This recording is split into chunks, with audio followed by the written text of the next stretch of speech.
Boom, boom, boom. There we go. So, hold on, folks.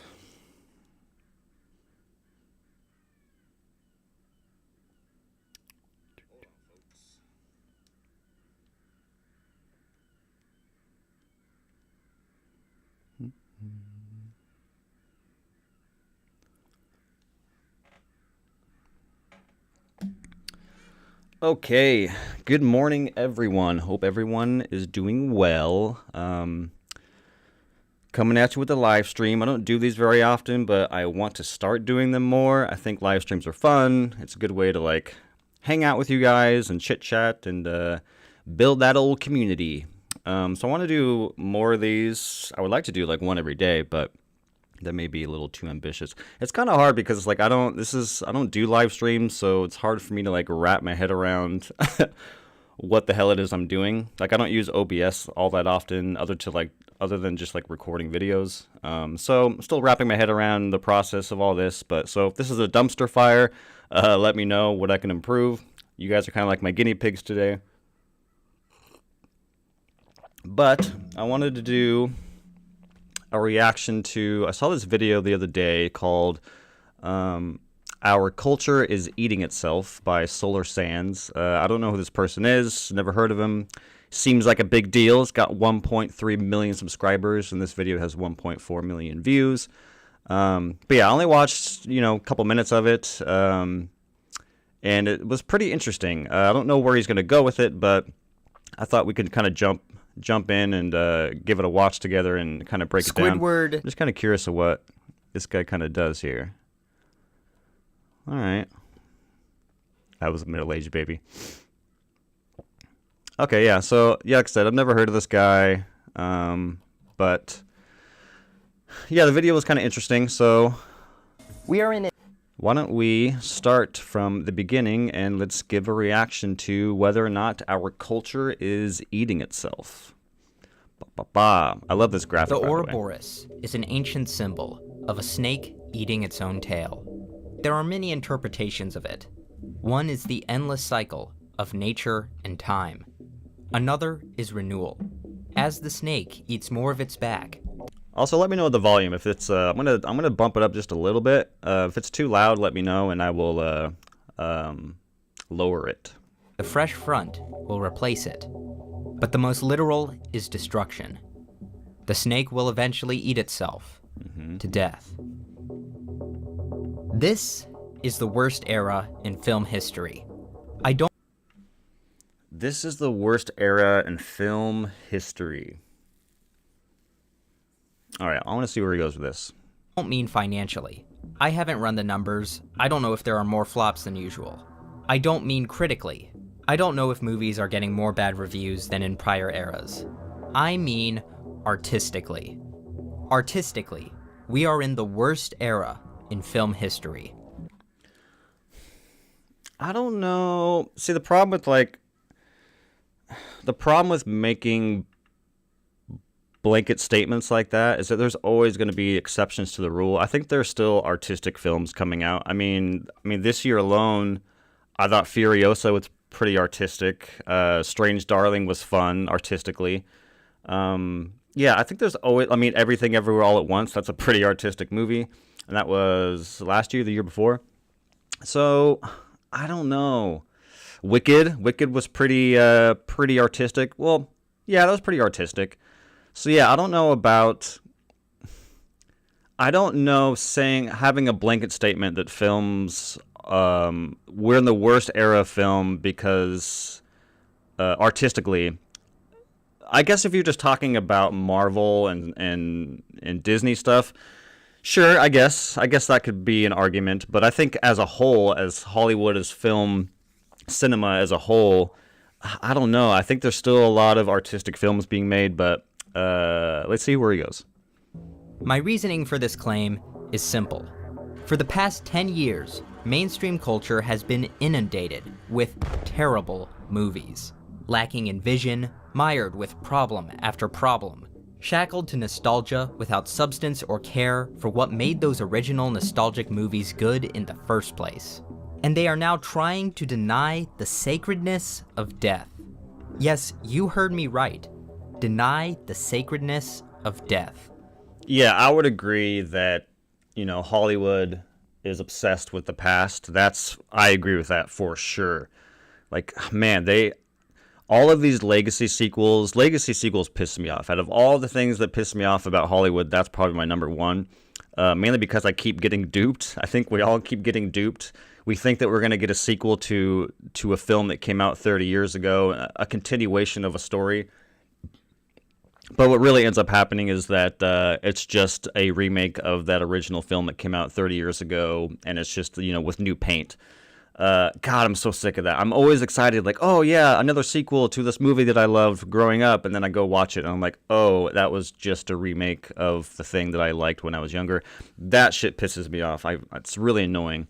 And yeah, I would agree overall that Hollywood is obsessed with the past, and it's kind of annoying. Just make new stuff. But I can scream from the mountaintops, make new stuff, make new IP, but that's the thing about Hollywood is that, rebooting stuff that people are familiar with makes studios money. Not all the times, but a lot of times it does. So, and then versus, putting your chips in on a new IP and risking not making any money back at all.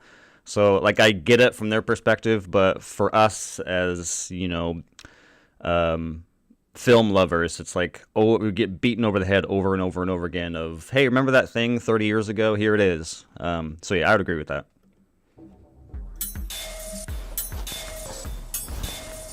You've heard the opinion, there's too many remakes and sequels these days, so much that it's become cliche. The more accurate problem is that there's too many bad remakes and sequels these days. I doubt many people would be complaining if all these franchise editions were good. However, I don't know. I would argue that sequels in general have been known to be bad for like forever. I mean, even when I was a kid, it was always a cliche that sequels were worse than the original. It's like Die Hard 2, Lethal Weapon 2, Ninja Turtles 2. Like, sequels just, from the history of sequels, I think that it's always been the case that sequels were inferior to the original. Obviously, there's exceptions, but for the most part, I remember that even as a kid, that like, oh, sequels suck. So I don't think it's like necessarily today sequels just, appear to suck. I think that sequels have just sucked in general for decades. I also don't think a landscape filled with remakes and sequels and little else is likely to be good. You may say, well, hang on, that's just the super mainstream. What about all these original indie and low-budget films coming out? And I will retort, those are good to have, but mainstream culture is important. It's where the most money is. It's what gets the most eyeballs. I think it says something about us, and it says something about the creative limitations of... I wonder, so, back in the day, let's take the 60s and 70s, like, were movies that we love now that are kind of, I don't know, I guess indie in quotes, were they blockbuster hits? I'm thinking of like, everyone goes back to like Taxi Driver, but was Taxi Driver like even in the top 25 grossing movies of that year? I don't know. Like, when did Taxi Driver, is Taxi Driver 77? 76. What do I want to look up? I'm just curious to see if, like, where's something like Taxi Driver? Okay, Rocky was number 1. That was a crowd pleaser. Star is Born. King Kong was, I assume, pretty big freaking movie. Marathon. Okay, so it was 15. That's not too bad, I guess. All right. I don't know. I think I can't wait until Spider-Man 63 comes out next year. Yeah. How many reboots of Spider-Man have we? So we have Tobey Maguire, we have Andrew Garfield, Tom Holland, and I mean, like, if you count Miles Morales, that's 4. Yeah, that's a lot of Spider. And Batman too. Batman, we have the Tim Burton, the Joel Schumacher, the Christopher Nolan, now Matt Reeves, also 4. Yeah, it's kind of rough. But I don't know. He seemed kind of dismissive about indie film, but I think indie film is a good balance to Hollywood blockbuster, and I would say indie film is pretty important. But I get what he's saying. It's like, when Parasite was popular back, a few years ago, most people haven't heard of it. But and ended up winning Best Picture. Same with Everything Everywhere All at Once. Everything Everywhere All at Once did not make as much money as something that Black Panther 2. So I get what he's saying. Of some of our most paid artists, that mainstream culture is so derivative right now. We are in an age of not just copies, but bad copies, and I intend to watch it all burn to the ground. Psst, there's something I want to tell you about. My heritage. My heritage. Last time I told you that our... Yeah, I'm trying to think. There's some pretty good... I think this year overall has not been very good. There's been some stuff that I liked. I liked Furiosa. I liked Kingdom of the Planet of the Apes. I liked... God, what else? I'm drawing a blank. I just went and saw Nora. I thought Nora was fantastic. Wicked was pretty entertaining. But yeah, overall, kind of a rough year. Oh yeah, Doom Part 2, obviously, that was a big one. But yeah, a lot of the blockbusters did not deliver. Here, let me see if I can get past this My Heritage thing. Let's get back to the video. The Star Wars franchise has got to be the most analyzed franchise in the 21st century. The Star Wars sequel trilogy has been critiqued possibly more than any other franchise edition in history, even more than the infamous prequel trilogy that came before it. But why is that? I won't belabor this. Dude, do you guys remember, the prequels were hated for so long. So long. I think now, in the last couple of years, people are starting to come around on them. I don't know why. I just rewatched all three of them, I think last year, the year before, and I still don't like them. But, yeah, for a very long time, people hated the prequels. Hated them. Point. Because you've heard it a lot. The sequel trilogy, and a vast majority of Star Wars media under Disney, is heavily flawed. And this... Smile 2, the greatest sequel of all... Dude, Smile 2 was awesome.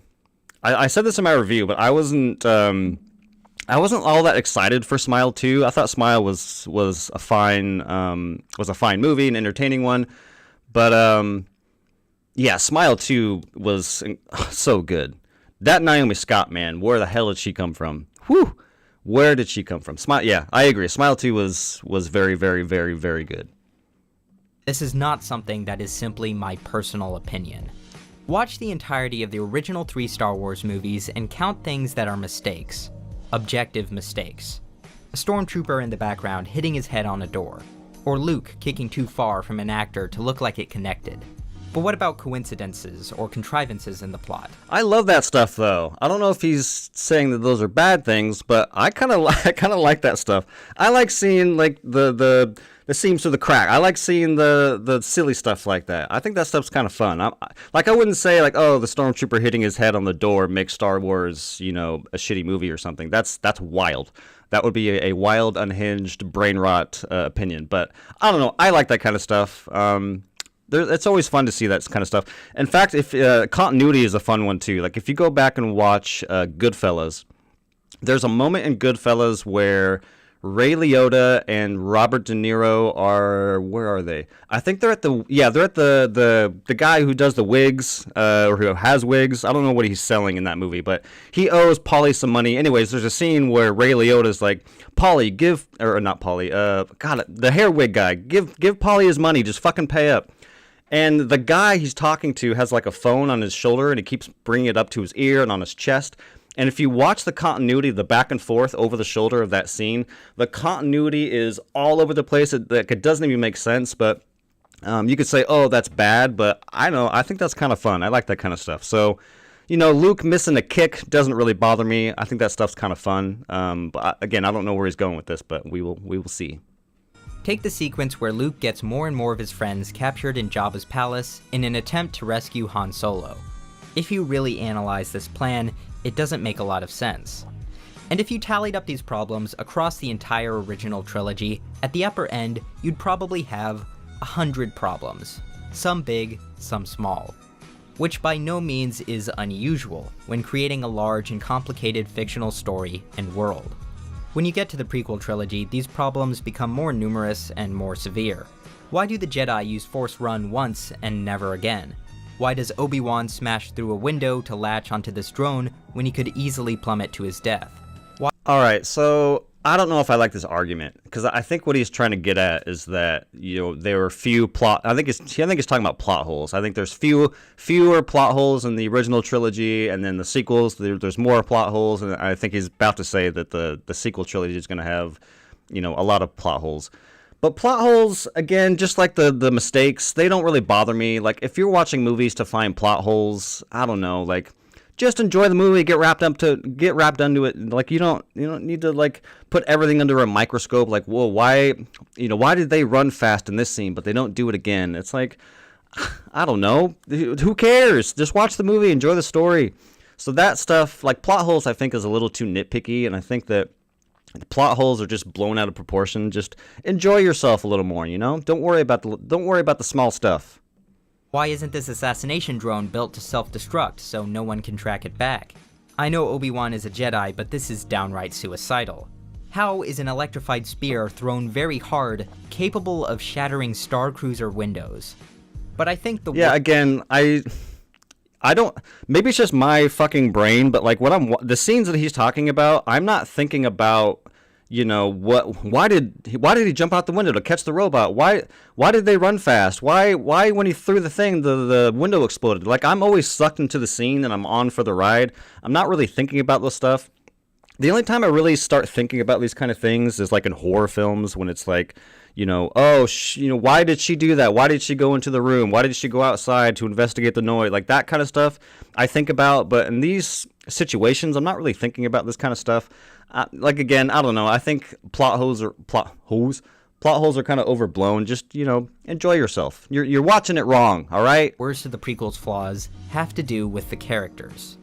Like how Anakin Skywalker goes from being tempted to the dark side and maiming someone to defend another, to slaughtering innocent children. Yeah, that's fair. In mere minutes. Or how Obi-Wan leaves Anakin to brutally die. What compounds problems like these is that the prequels affect the continuity of the original trilogy. Across all the prequels, I would estimate there may be 1,000 problems. Some big, some small. Which is a lot. Again, these are estimates. The exact number doesn't matter too much. The point is that from trilogy to trilogy, these problems increase in quantity dramatically. And when I talk about problems, I'm not talking about stilted acting or whether I have an emotional connection to the films. I'm talking about things that don't logically... But why wouldn't you talk about? I would argue that those are more important problems than they ran fast in this scene, but they are not running fast in other scenes. I feel like the emotional... If you don't have an emotional connection to the film or to the characters or to what's going on, that's a far bigger problem than why did the Death Star have the one flaw? Why didn't they fix that? That to me, like, the reason why people don't care about that kind of shit is because you care about the characters and the story of Star Wars. If you didn't care about the story of Star Wars, that's a bigger problem to me. So I don't know why he's harking on the little things. Again, I think the biggest problems with the prequels is that you just don't care about anything. It's just boring. It's just flat. It has nothing to do with the plot holes, at least in my opinion. So yeah, I don't know if I agree with his take here on it doesn't matter that I don't connect emotionally to the story or the characters. Like, to me, that is the biggest problem of these films, or any film for that matter. They follow. Errors that may not be noticed by the audience at first, but Damn, are nonetheless so still good. there and tend to damage the work upon further contemplation. And if fixed, would make that piece of media better. When you get to the sequel trilogy, I'm sorry, him landing that kick or making it seem like he landed that kick does not make Return of the Jedi a better film. That's wild. All three films, I estimate there are thousands of problems.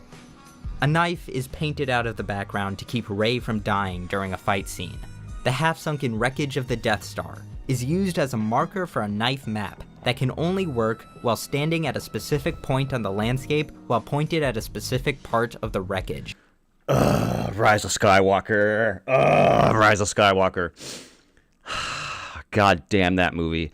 The Last Jedi, The Last Jedi thing he mentions does not bother me, again, because I'm wrapped up into that scene in that moment. I didn't even know that was even a thing until people made a big fucking stink about it.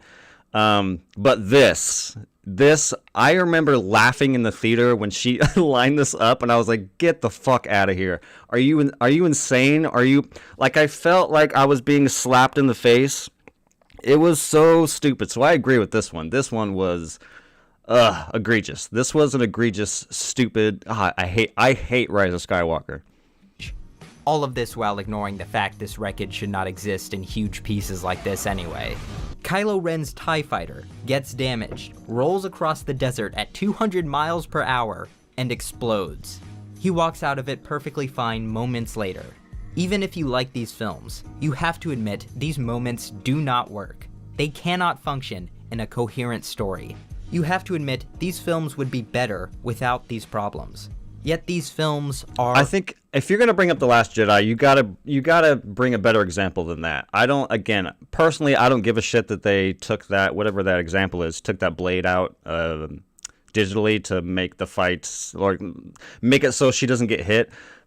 That doesn't bother me. There's gotta be better things that you can bring up in The Last Jedi that nail your point home, because that doesn't do it for me. The Rise of Skywalker example does it for me, but the taking out the blade, that doesn't do it for me. Riddled with them. It is rare for any given scene to not have a problem within it. And what compounds problems like these are how they affect the original. Do not work. They cannot function in a coherent story. You have to admit these films would be better without these problems.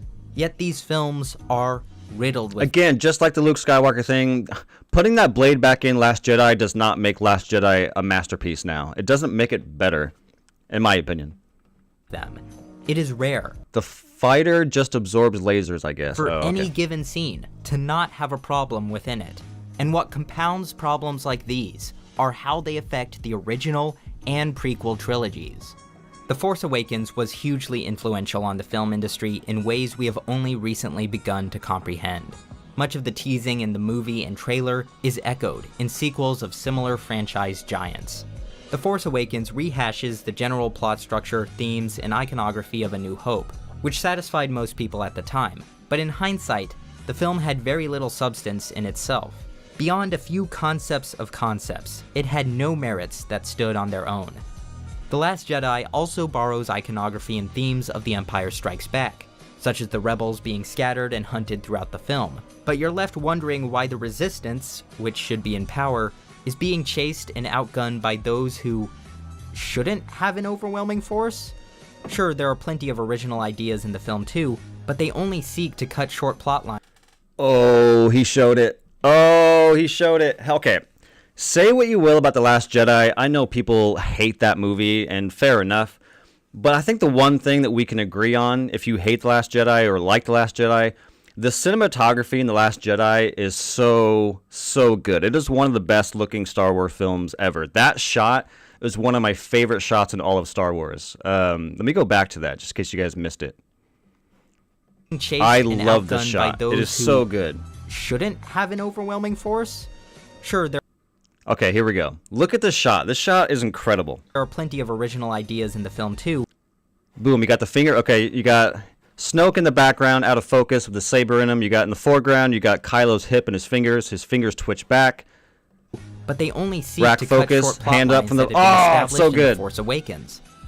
And finally, you have the Rise of Skywalker, which is so blatant in its borrowing that it resurrects a villain from the original trilogy who exploded twice. Throughout the whole sequel trilogy, even things like spaceships are simply original trilogy ships but painted black, or soft reboots of original trilogy ships. There is no natural evolution in technology. There is no changing of the power dynamics in the galaxy. There is no change in the strategies or behaviors of the warring factions from the decades before. And even though they tease us with potential ideas, there is no change in how we understand the villains or the heroes. After the conclusion of this trilogy, it became blatantly obvious that they had no overarching plan. You don't end up with this many problems within a trilogy because of a few slip-ups. Your priorities have to be seriously out of whack from the very beginning. There was clearly a lack of communication between teams. Yeah. This is a pretty good argument. Like, I think that the Star Wars sequel trilogy, on an individual movie basis, I don't think they're as bad as people say they are. I think Force Awakens is a perfectly fine blockbuster. Yeah, it's a little derivative, but it's an entertaining roller coaster ride of a film. The Last Jedi, you know, I know a lot of people hate that movie. I enjoy it. I think it's a good movie. And then The Rise of Skywalker, in my opinion, is a dumpster fire. So I think on an individual basis, I think, you know, they hit 2 out of 3, in my opinion. But I do agree, like, as a whole, they did not plan for any of this. The trilogy is kind of disjointed. It's a weird sequel trilogy. Like, it feels like, you know what it feels like? It feels like 2 directors having a debate on what Star Wars is, right? You got JJ who comes in, he's like, this is what Star Wars feels like, this is what it should be. And then Rian Johnson comes in, he's like, why don't we do something different? Why don't we just change up the rules a little bit and give an audience something different to digest? And then JJ comes back and says, no, we're not going to do that. This is how Star Wars is. We're going back to the things that people like. So it just feels like the sequel trilogy is all it is 2 directors going toe-to-toe and having an argument about what Star Wars is. And that is wild. It does not work as a whole. But again, on an individual basis, I think, you know, they hit 2 out of 3. But yeah, they really should have had a plan. The fact that they did not have a plan going in is insane. I kind of wish they would have stuck to their guns and let Colin Trevorrow direct that 3rd movie, like that continuation of what The Last Jedi was. It's unfortunate we didn't get that movie. I know that there's a script that leaked. I have not read it. In fact, I don't think I've seen anyone talk about. I mean, I've heard people talk about it, but I don't think I've seen anybody review that script, whether it's good or bad. But I do kind of wish we lived in a timeline where that movie came out. I wonder if it would have been better than Rise of Skywalker. We will never know. But yeah, I would say overall as a whole, the Star Wars sequel trilogy is a little bit of a mess, for sure. A lack of time, a lack of care. From the very beginning, Disney wanted to recapture the magic, feel, and success of the original trilogy, but did not have the planning, skills, vision, or originality to do that. If they did just rehash the original trilogy, it might have done okay. The problem is the sequel trilogy isn't just a copy of the original trilogy, it's a bad copy. All they could do was chew up what they had before and spit it back out. In the Ahsoka TV series, based off of a character in the animated Star Wars The Clone Wars series, I was so hyped for Ahsoka. I love The Clone Wars. Ahsoka is one of my favorite characters from that series, and man, I could not wait. And the fact that Dave Filoni was going to do Ahsoka, I was like, this is going to be a sure hit. This is going to be amazing. And yeah, I was wrong. I was very wrong about the Ahsoka show. Was not very good, that Ahsoka. Yeah, that was a bummer for me. They have to bring back Hayden Christensen's Anakin Skywalker. They have to tease us with Darth Vader. Well, to be fair though, like Ahsoka and Anakin, there is a relationship and a history, so that doesn't bother me. I don't know if that's a good example, like bringing Anakin back just for, you know, nostalgia's sake. I don't know if I buy that because, again, if you watch the Clone Wars, like Ahsoka was Anakin's Padawan, and they have a long history, and with everything that went down, like it does make sense that he would show up because Anakin is very much a part of Ahsoka's life. So yeah, I don't know if I buy that argument. Book of Boba Fett, they have to bring back Cad Bane.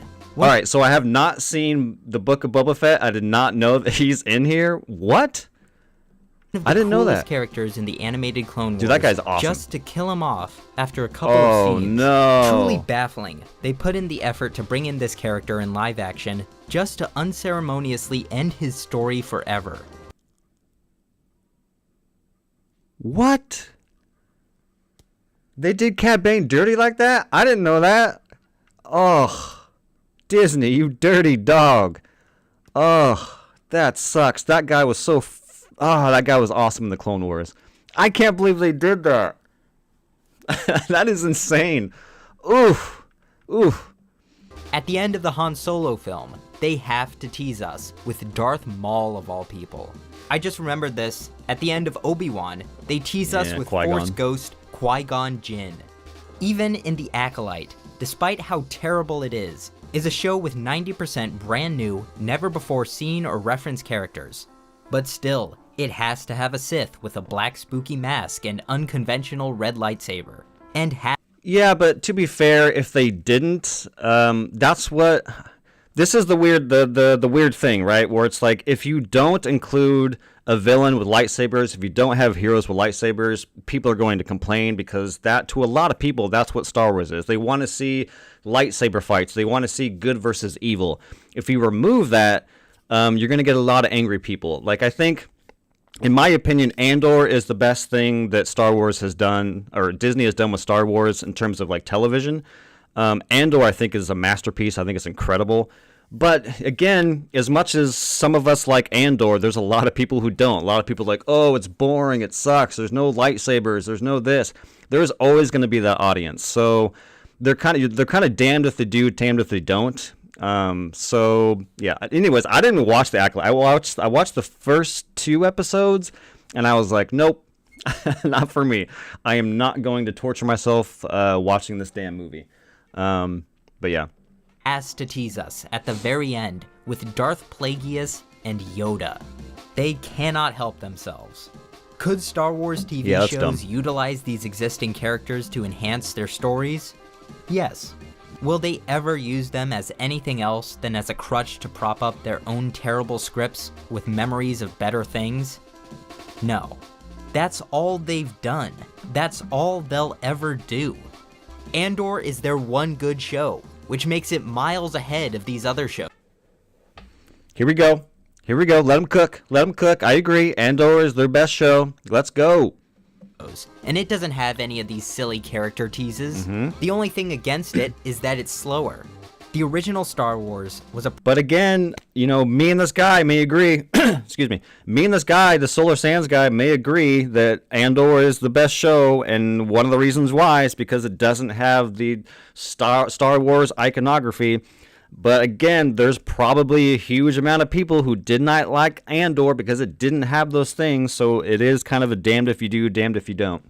Yeah. Product of multiple influences reforged into one word. Sorry, I keep pausing. Star Wars is so big, and the fan base is so big that you're not going to please everybody. Like, you're just not.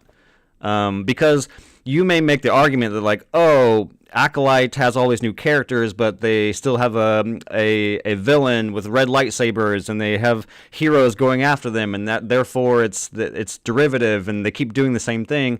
But you probably have a lot of people who are like, hell yeah, you know, good versus evil, bad guys, lightsaber battles, let's go. So, I don't know. It goes back and forth, although I think Acolyte is pretty well known for being a trash show. Work from a genuine artist during a time where innovation was necessary. I don't think Disney in its current form is capable of replicating that right now. The Star Wars brand now has significantly more movies and shows that are bad and forgettable than it does movies and shows which are good and special. Disney has diluted the brand and its identity. In the trailer for The Skeleton Crew, we see alien environments that don't feel alien. There are aliens walking alien pets, aliens going to school, taking tests, and wearing backpacks. Aliens walking down concrete roads and sidewalks that go to homes with pitched roofs. This isn't a Star Wars neighborhood. This is a Disney Channel original movie suburb with a coat of paint. It's... I don't know. I gotta watch the show. It's hard to, like, judge, oh, this is just a Disney Channel thing because people are walking down sidewalks. This isn't Star Wars. I don't know if I agree with that, but I need to watch the show. I'm hearing really good things about it. I think it has a good Rotten Tomatoes score on both audience and critics, if I remember right.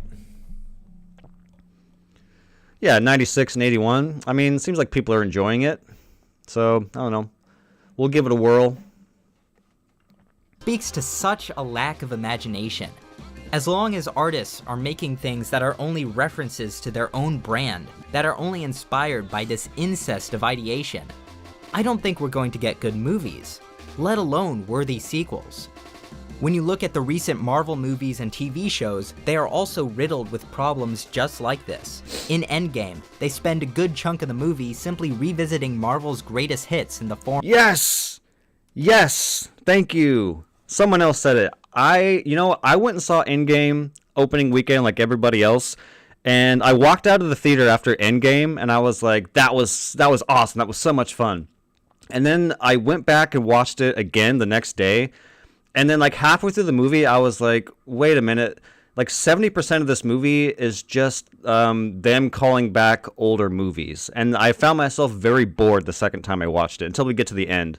And I walked away the second time being like, that wasn't my favorite. It feels like, when you're watching TV and like television shows do the same thing, where it's like they get to the end of their series and they do like a retro callback episode where they're rehashing some of the episodes they did.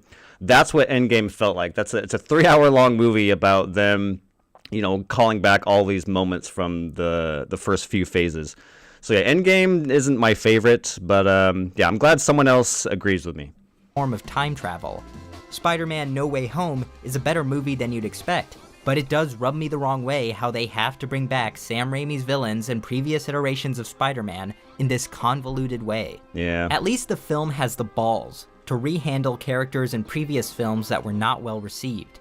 But I fear Hollywood learned the wrong lessons from the success of this movie. Doctor Strange in the Multiverse of Madness was the last Marvel project I ever saw in theaters, and it was so bad it gave me a headache by the time it was over. Yeah, that one's rough. Besides constantly not making sense, and fundamentally not understanding what infinity actually means, they, for some reason, bring in recognizable characters such as Professor X, played by the Patrick Stewart, Mr. Fantastic, played by John Krasinski, Captain Carter, Captain Marvel, and Black Bolt, just to 5 minutes later. Just to brutally kill them off. Yeah, that was kind of weird. I was not expecting that. That was kind of weird to just kill all the... I mean, that scene was cool. I think that scene is kind of awesome. It's very Sam Raimi. But yeah, it is kind of weird to introduce all these characters to just kill them off a few minutes later. So I agree with that. Kill them all violently, in the dumbest ways possible, because Wanda wants to be with her imaginary kids. It's baffling. When you look at the Rings of Power series, it's also riddled with problems and callbacks. When you look at Deadpool and the Wolverine, it's riddled with problems and callbacks.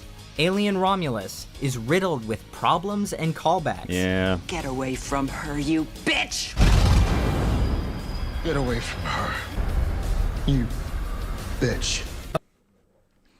That is Alien Romus's biggest problem, is the freaking callbacks. It doesn't ruin the movie for me. I know a lot of people are like, oh, Alien Romus sucks because of all the callbacks. I'm not in that camp.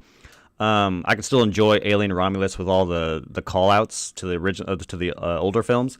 But yeah, it is annoying to see Get Away From Her, You Bitch. It's annoying to see Ian Holm. Yeah, I hate that stuff.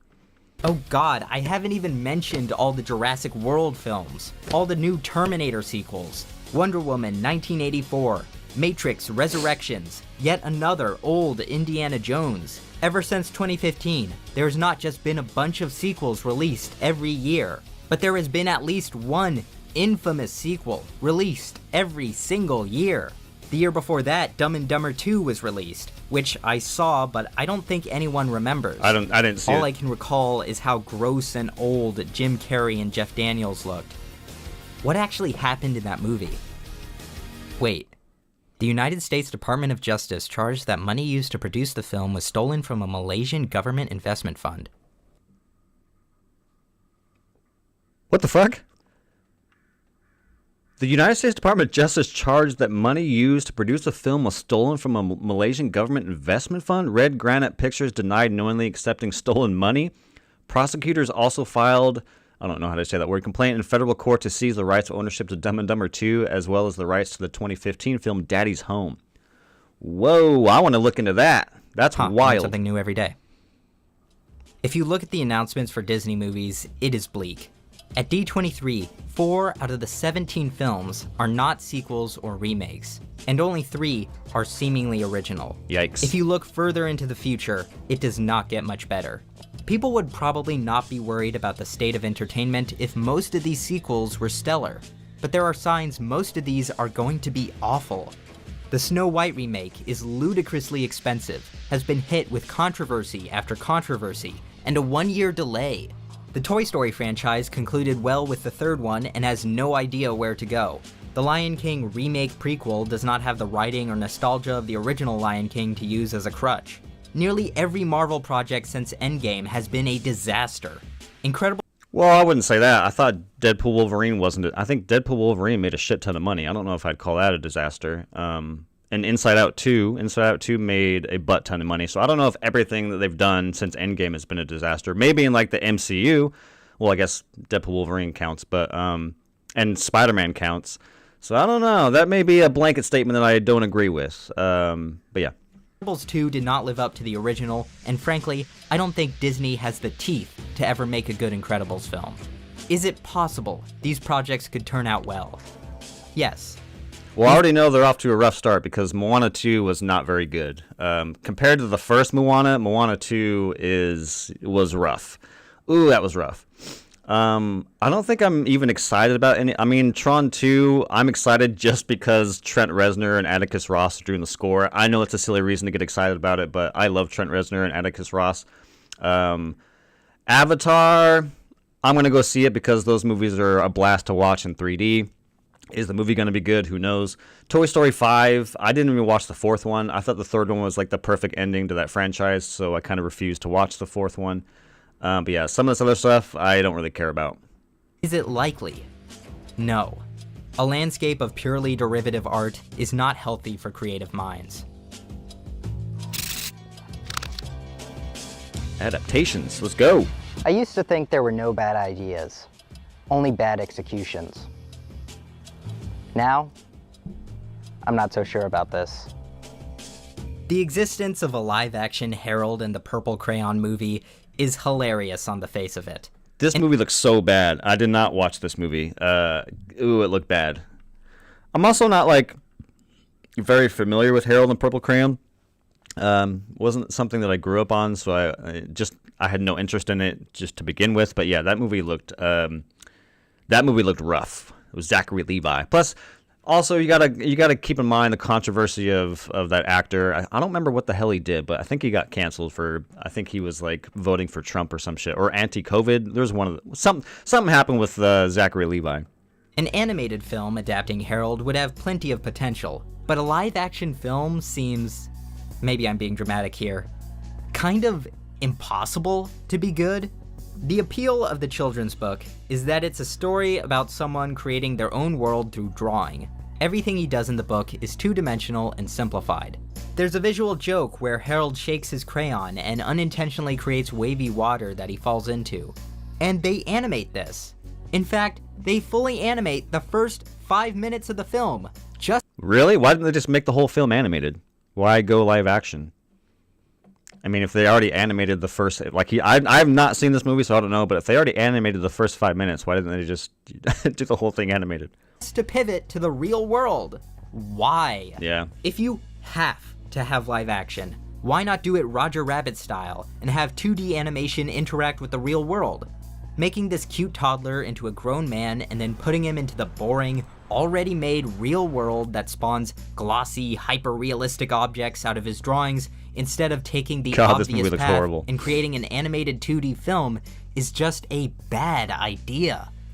While we're on children's books, The Giving Tree feature-length movie would be a bad idea. And I know damn well a producer has looked at The Giving Tree sales numbers and thought about it. The Giving Tree? I'm trying to remember The Giving Tree. I always remember things by like the cover. Is the cover of Giving Tree, is that the one? What were those books called? It was like, they were like little poems or like short stories. What was that series called? I don't remember. Where the Sidewalk Ends. I mean, I know it's like Giving Tree, but God, Giving Tree. Is that the one where there's like a tree and someone reaching up for an apple? Is that? I don't know. Anyway, sorry. The book is so concise in its message and purposefully leaves out a lot of information to convey its message that there is very little you can add to it without actively undermining it. A typical Hollywood screenwriter would probably expand on the boy's life or give the tree more to do in the story, and God forbid we'd have a bunch of scenes like this. Come boy, come, swing from my branches, and play in my shade. Whoa, did that tree just talk? That's a talking tree. I must be going crazy. Is it possible for a Giving Tree movie to be made that's good?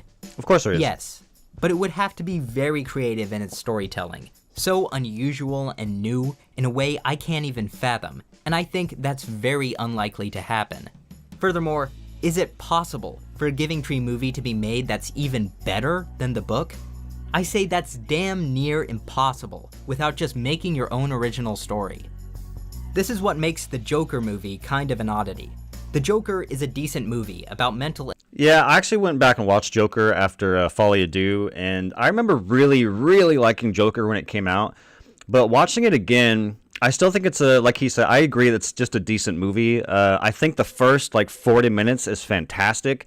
I think the last 30 minutes is fantastic. But there's a whole, the whole middle of Joker, that subplot of him, trying to find, what's his name? Bruce Wayne's dad. I'm blanking on his name right now. But that whole subplot that takes place in the middle of the movie, it really slows that movie down. But yeah, I would agree. It's a decent movie. Illness and living in a culture lacking in empathy that is only tenuously connected to the DC universe. It's a Trojan horse movie, sneaking in an original story into something masquerading as a DC supervillain film. Could you say it's original, though? I mean, in the beginning of the video, we were talking about... what was he saying? There's no originality, people just borrowing.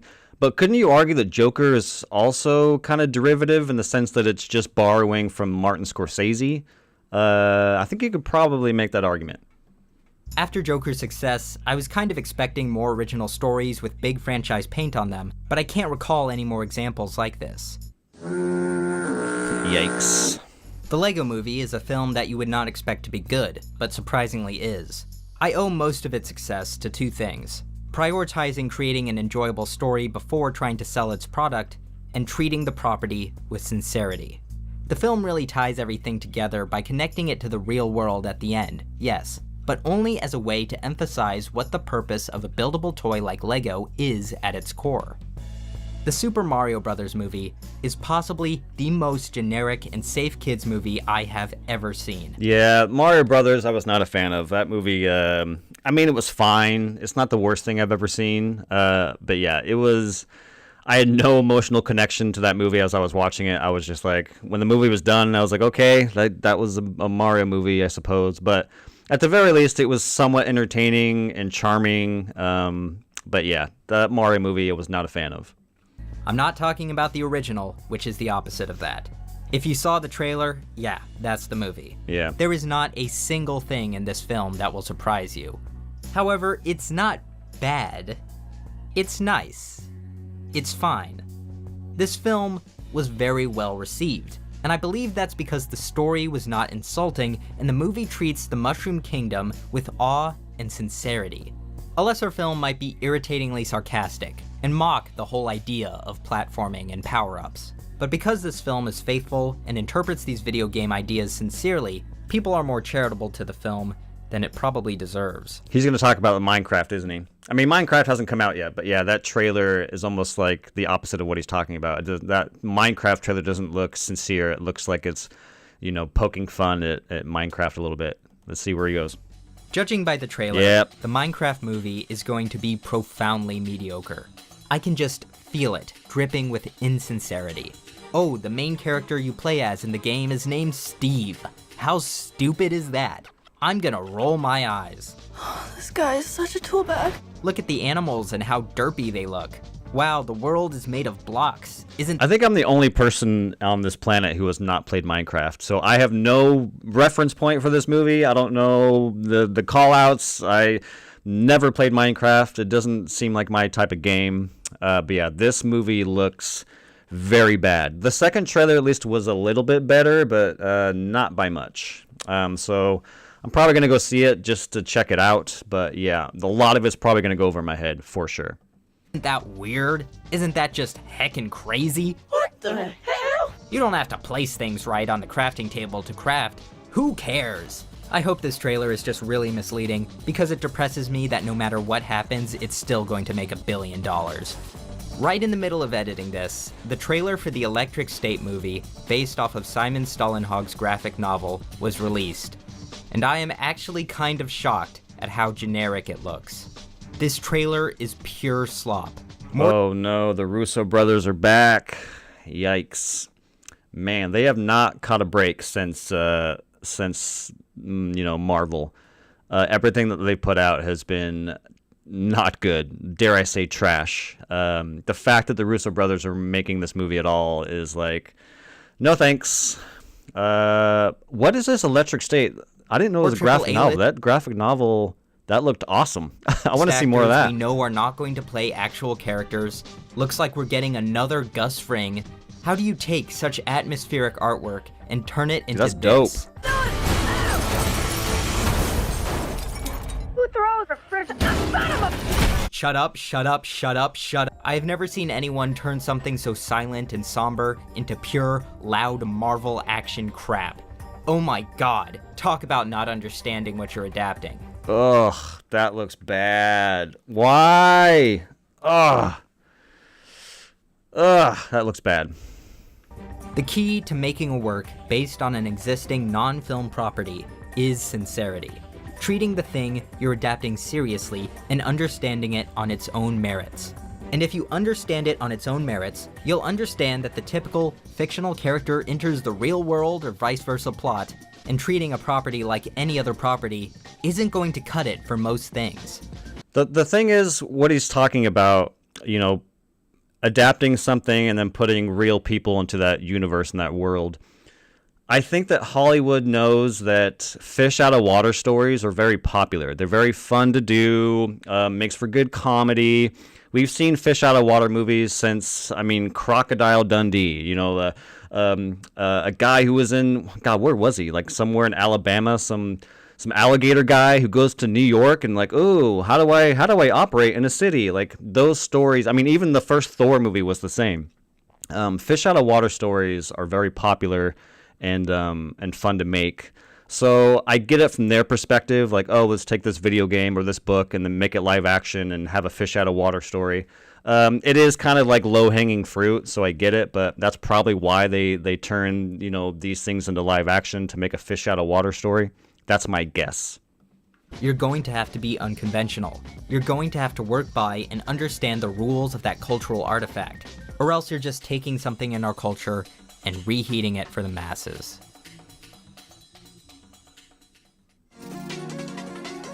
Oh boy, here we go. Most Disney live-action remakes are financially successful. You should find this to be an immensely sobering fact. The Lion King remake is bad. I knew it. Most of the movies nowadays are garbage. Most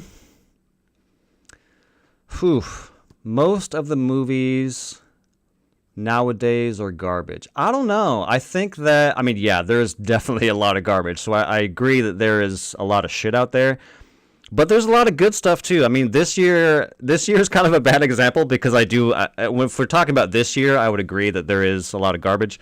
But even like this year, there's still some good stuff. I thought Kingdom of the Planet of the Apes was fun. I thought Furiosa was a blast. I thought Dune Part 2 was good. There's some indie stuff that I really like. Strange Darling. I thought Strange Darling was fantastic. God, what else? It's been such a lackluster year that I'm like, yeah, Twister wasn't that good. Or Twisters, I should say. Fall Guy was kind of fun. But yeah, compared to last year we had some bangers. But this year, yeah, it's been kind of quiet.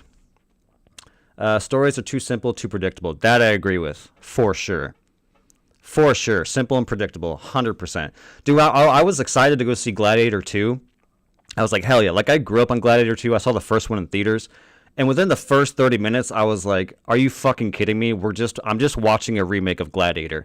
Like, I showed up to watch a sequel to a movie that came out when I was younger, and instead, I'm just watching a fucking remake. And I knew where it was going to end. I knew where it was going. From the first 30 minutes, I'm like, okay, these are the story beats of Gladiator 2. Why the fuck did I even buy a ticket?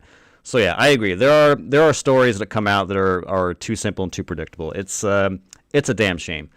But I don't know. I don't know if most movies are garbage nowadays. I do still think you may have to look a little harder to find the good stuff, but I do still think that even in a bad year, there are still some really good films. But again, if we're talking about just Hollywood, the big blockbuster stuff, if we're talking about blockbuster movies, I may have to agree with you, Turret. I may have to agree with you. But overall, as a whole of everything that comes out in a calendar year, I don't know if I'd say most are garbage. I still think that there's a lot of good stuff out there. But again, it's just you kind of have to dig a little deeper to find them. But yeah. It was going to be bad from the first trailer. The Aladdin remake is bad. I knew it was going to be bad when I first saw Will Smith's blue mug. Guess what? The Lilo and Stitch movie is going to be bad. The Hercules remake is going to be bad. The Moana remake is going to be bad. Not a single one of them has been worthwhile. So why does anyone? I haven't seen any of these movies. I kind of refuse to because I'm like, I grew up with all these movies. Why do I need to see a live action? So these just aren't, I'm just not the demographic for these. The only one I did see was The Jungle Book. I thought it was fine. It wasn't a bad movie. Turret, I'm more into sci-fi and horror movies, and I hate how I barely find any good movies in these genres anymore. Dude, horror, man. I think horror was a pretty good year. Like, what have you seen in the horror genre this year? Because there's a lot of good stuff in the horror genre. I actually made a tier list of the horror films of this year. I made 2 parts. I think it's been a pretty good year. Sci-fi, though, yeah. Speaking of sci-fi, Turret, have you seen... it's animated. What the fuck is it called? Mars... what is it called? Mars Express, I think it's called. Dude, if you haven't seen Mars Express and you're into sci-fi, you should put that on your watch list like immediately. The Mars Express is fantastic. It is animated, but man, it is a really, really good sci-fi film. But horror films, yeah, man, there's I think horror fans are eating good this year for sure. Thanks, man. I appreciate it. Thank you. Expect the next one to be good. I attribute the success of these films solely to the fact it's a recognizable property done up in a new coat of paint. Something you've seen before, but with added spectacle. I can moan and groan about Hollywood's lack of originality and artistic drive, but people, regular, common people, continue to pay for these movies. We're paying for our culture to be cannibalized. That's because the reason why people are paying for these movies is because a lot of us, I mean, I'm 37, 38, however the fucking old I am. I'm not 40 yet, I know that. But we grew up on these movies. So, you know, a lot of us in our late 30s have kids, and the live action, you grab your kids and you go see the thing. So that's why these things are making money, is because a lot of us are now grown and have kids, and you know, to show them a new Lion King movie that's live action, they're going to have a blast. So that's kind of why these movies are doing very well. It's because families are going out in droves. Never underestimate the power of family. If Dominic Toretto has told us anything, it's family is important, and family will show up for the Disney live action remakes. What the general public needs to realize is these remakes aren't just copies, they're bad copies. Just look at YMS's video on the Lion King remake to see that this remake is demonstrably worse than the beloved classic it's trying to imitate in seemingly every way, from the animation to the music to the voice acting to the story itself. I expected the Aladdin 2019 remake to be just below average. I was genuinely surprised to discover it is a film worse than its original in every conceivable way. The film is gray, ugly, and bloated beyond belief. You feel 2 hours and 8 minutes? Why? Again, I haven't seen these Disney the only live action Disney movie I've seen is Jungle Book, but why is Aladdin 2 hours and 8 minutes? That's wild. That extra 30 minutes. There were about 2 tiny additions I liked, a bunch of things that made no difference, and a whole lot of things that made the story actively worse. To name just 2, the added songs sung by Jasmine. Whoa. Is that Naomi Scott? That's Naomi Scott. I didn't know she was in Aladdin. Holy shit. She went from Power Rangers to Aladdin to Smile 2, her performance in Smile 2. Woo! Wow, I did not know she was in Aladdin. All right. I mean, that's Naomi Scott, right? The second one literally pauses the universe of the movie in the middle of a scene to be sung. It's the most jarring thing I've ever seen in a musical.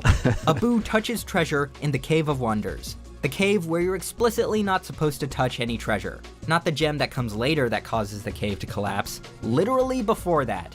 And it doesn't cave in or spew lava. Aladdin walks on all these coins, getting to the lamp. He's touching treasure. They didn't have to put these coins here. Guess which version didn't put treasure on major walkways? If you think this is it, no, there's so much more. The mistakes in this film compound on themselves so much, I need half the video to explain them. Disney could have had Will Smith play a fresh interpretation of the genie, which he does sparingly, but for the most part, they had no confidence in themselves. So I'm sure they spent $1 million and thousands of VFX dungeon hours just to make Will Smith blue, and make him repeat all of Robin Williams' lines. He still looks weird to me. He's looked weird to me since the beginning. Still looks weird. Yeah, I remember everyone was clowning on him. Everyone was clowning on him. When this got announced and we saw the first trailer and photos, it still looks weird. But with less personality. I'll give it to them. They tried their damn best to make the Friend Like Me sequence have the same energy in live action. I mean, their sequence uses so much CGI, it's basically animated too. And still, it pales in comparison to the 2D original, because animation is practically real goddamn magic compared to the constraints of live action. It's so dumb. It's so dumb. Why is this so dark? If there's one thing that bothers me about, I mean, he's talking about kind of deeper problems within the Hollywood system, but if I'm able to like bitch for a second, why is everything so dark and gray? Every Star Wars show, every Disney show, Marvel, Star Wars, you go to Disney Plus, you throw on the new Star Wars show, you throw on the new whatever, and everything is so fucking dark. Good luck. Do any of you guys watch these shows during the day? And if you do, how the fuck do you do it? Because I try watching some of these shows during the day and I can't see a fucking thing. Like I have to close the curtains, I have to close the blinds just to see what the hell is happening. It's so, I don't know why this is a trend now where everything is just desaturated and gray and ugly looking. But like, look, this is Aladdin remake. Why I can't, Dumb. Evening. Guards are behind me. Nearly everything they add is terrible, and everything they rehash is rehashed in a worse way. The Beauty and the Beast remake is much more bearable, but again, bloated. Adds 2 hours and 10 minutes? Holy shit. Okay, why? Why? Ugh. very little I like. Beauty and the Beast is one of my favorite Disney movies. I haven't seen these live action remakes, so I don't care. But the one that I was interested in seeing is Beauty and the Beast because I love Beauty and the Beast is so good. Oh, it's so good. Puts in a bunch of things that make no difference and a whole lot of things that make it worse. Gaston doesn't throw eggs in this version, so how good could it possibly be? It's genuinely admirable how much they try to make these animated characters work in realistic CGI, but they just can't. The Little Mermaid is better than Aladdin, but still so boring and bloated. These movies are so it adds long. 2 tiny Why? things I like, puts in things that make no difference, and adds a whole lot of things that make it worse. Notice the pattern here? They add 3 new songs, 2 of which are not just forgettable, but legitimately some of the worst I've ever heard. The one sung by Prince Eric really helps you appreciate musical choreography because for most of the song, he just drones on while walking down a dirt path. Wow. That sucks. I didn't know that. That is wild. A musical scene where someone's just walking? Oh, man. That's rough. That's rough. I'm so glad I did not watch this movie. So glad. Imagine this for 3 minutes. Oh, that's brutal. Melissa McCarthy. Alright, even good portrayal of Ursula. Nice job. They seem to try less with the design and animation of the sea creatures, especially during the Under the Sea sequence, which has not a single animal playing a nautical themed instrument. I find it comforting that this film was a financial disappointment for Disney. No, don't put that sand dollar in your pocket, sir. Not in your pocket. You'll get mixed in with the others and become just a regular sand dollar. Which it is. Besides parts of Aladdin, which is amazingly bad in the second half, all these remakes left my mind almost as soon as they entered. Their greatest sin is that they're boring. Artistically, there is nothing to be gained from these, because these aren't just copies, they're bad copies. Wait a second, Solar Sands. There are good copies out there too. You know what I appreciate? We are 27 minutes into this video, and not once have I heard the word woke, and not once have I heard the word agenda. Oh my God, someone who actually made a 40-minute video talking about the problems of Hollywood and has not used the word woke or agenda. Solar Sands, I applaud you. It is so easy to just that low-hanging woke, agenda, Kathleen Kennedy, Brie Larson, Marvel, Star Wars, woke. It is so exhausting. So I appreciate who knows, maybe in the last 5 minutes he goes fucking hard in the paint with wokeness. But he's actually talking about real problems that actually affect Hollywood. So I appreciate that he has not gone down that route. Dude, come on, get out of here. Hey guys, Solar Sands remake Kino Corner here. I know it's easy to say that all remakes are bad. Hollywood is running out of ideas. They can't stop running out of ideas. But you know what? This might be controversial for me to say, but not all remakes are bad. In fact, some of them are great. I would agree. You guessed it, classic movies like The Maltese Falcon, His Girl Friday, Ben-Hur, The Magnificent Seven, Invasion of the Body Snatchers, The Fly, The Thing, and Sorcerer are all remakes. Heck, even the most badass movie of all time, Michael Mann's Heat, is a remake. I mean, it's a remake of a TV movie he made called LA Takedown, so it was more like he just wanted another go at the story to make it better. And it worked out. Everyone loves Heat, but hardly anyone remembers LA Takedown. I want to take a look at two beloved movies that are remakes, Scarface and A Fistful of Dollars. Real quick before we continue, one of the things I've thought about in terms of remakes is that I kind of wish, it's like Hollywood takes a property that's, 10, maybe 15, 20 years old, and they just remake them. But I feel like if Hollywood would dig a little further, like grab movies from like the 30s, grab movies from the 40s, like movies that, people haven't heard of and they can experience a new story and a new perspective. Because like remaking, Nightmare on Elm Street, it's just kind of like what you're getting. But if they just went back a little bit further and remade something, I think that it would be a little more beneficial. So we'll see where he goes with this.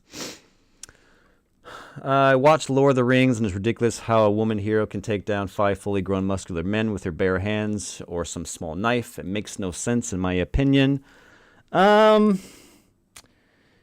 Yeah, to be honest, I appreciate everyone's always entitled to their own opinion and how they consume movies and what they think about and what they're looking for. Personally, I don't care about wokeness. Like when I'm watching a movie, I have like a long list of things that I'm thinking about while watching a movie. And I think wokeness is at like the very bottom because I just don't care. Like I don't care that there's a pride flag on Gwen Stacy's wall. That doesn't affect the story. I'm having a good time with these movies. Some of it's a little more blatant. Sometimes I'm watching a movie and I kind of like roll my eyes like, ugh. So I'm not saying it doesn't exist. I'm just saying it doesn't really bother me personally. And I do think a lot of this stuff is overblown. I mean, the grifterverse on YouTube has exploded. Now everyone's kind of indoctrinated with everything's woke. But I don't like everyone's sounding the red alarm. But I feel like in a normal calendar year of movies, like the amount of woke movies there are compared to non-woke movies, like the non-woke movies in quotes outweigh any woke movies there are. Like if you look at last year, right? Like what are the main movies that people had problems with? It was like, Little Mermaid, Barbie, and I don't know, the Marvels, right? Okay, there's 3 movies that people made endless amount of videos about wokeness. But you know what else came out last year? John Wick 4, Creed 3, Evil Dead Rise, Mission Impossible Dead Reckoning, Oppenheimer, Across the Spider-Verse, Transformers, Ninja Turtles, Poor Things, Killers of the Flower Moon, Godzilla -1, Wonka, The Nun 2, Equalizer 3, Fast X. I mean, like, I can go on, and like people are mad about 3 movies and like raising the alarm, but like the amount of movies that actually come out in a calendar year aren't woke. So, I don't know. I feel like there's more movies that aren't woke than there are movies that are woke. So, I don't know. But at the end of the day, I appreciate your opinion to it, and you're definitely not alone. But for me personally, Yeah, the wokeness stuff doesn't really bother me. Let's start with Scarface. You hear that title and you think of Al Pacino snorting coke and introducing all of his buddies to his little friend. The movie is actually a remake of a Howard Hawks film that released in 1932, which was also called Scarface. The two films share some thematic similarities about the rise and fall of the titular gangster, the famous line, "The world is yours," and so on. I heart you too, Turret. Hearts! But they're basically two very distinct movies. In the 1932 version, Paul Mooney plays as an Italian gangster in early 30s New York. For the 1983 film, its director, Brian De Palma, set it clearly in South Florida in the 1980s. The remake took a look at the 80s drug trade, Cuban immigration, and 1980s life. So what De Palma did was take a 51-year-old film as a baseline, and he entirely reworked it so that it would be modern and culturally relevant.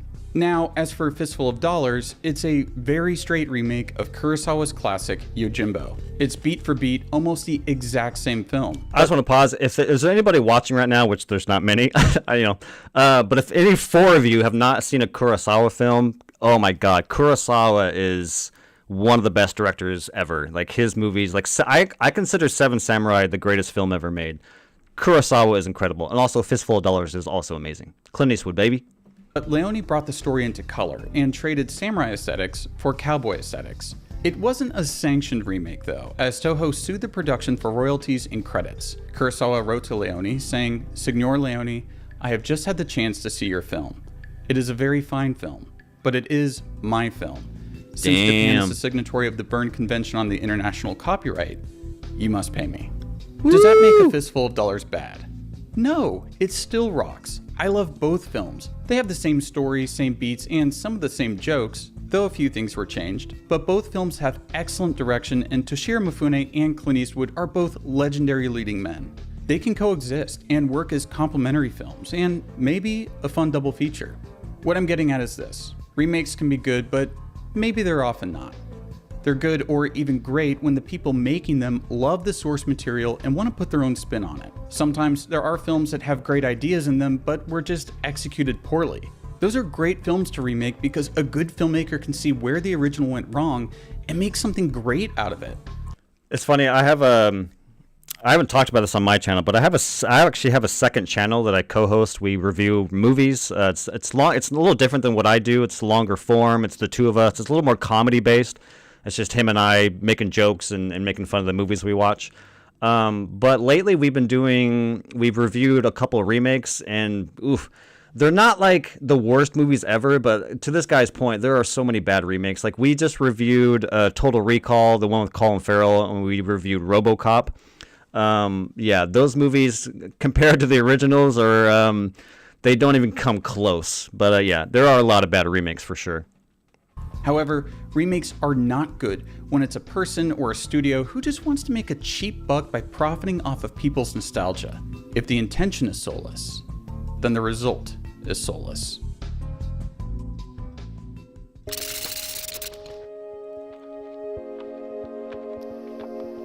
When I first saw the CGI version of Peter Cushing's Grand Moff Tarkin show up in Rogue One, the worst of my feelings were that I could tell it was CGI. These days, I fear it was the beginning of something much more insidious. We need to stop doing that. We need to stop doing that. It's so weird. It takes me out of the movie. It just happened with Alien Romulus. I'm not going to spoil the Alien Romulus thing for those of you who haven't seen it. But every time it happens, the CG actor thing, it just takes me out of the movie immediately. Stop doing it.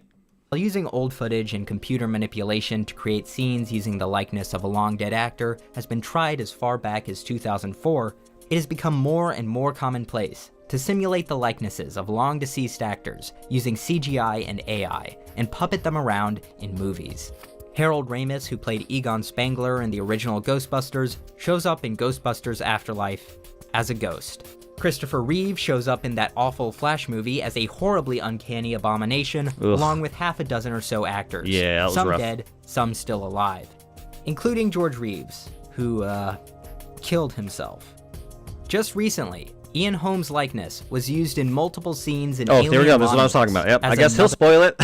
I wasn't going to do it. Sorry about that, guys. Android. The director, Fede Alvarez, says he reached out to the widow of Ian Holm and received authorization from the rest of his family. Ian Holm's widow felt he would have loved it. Besides the fact she could not possibly know that for certain, it kind of doesn't matter to me that Ian Holmes' wife and family approved of it.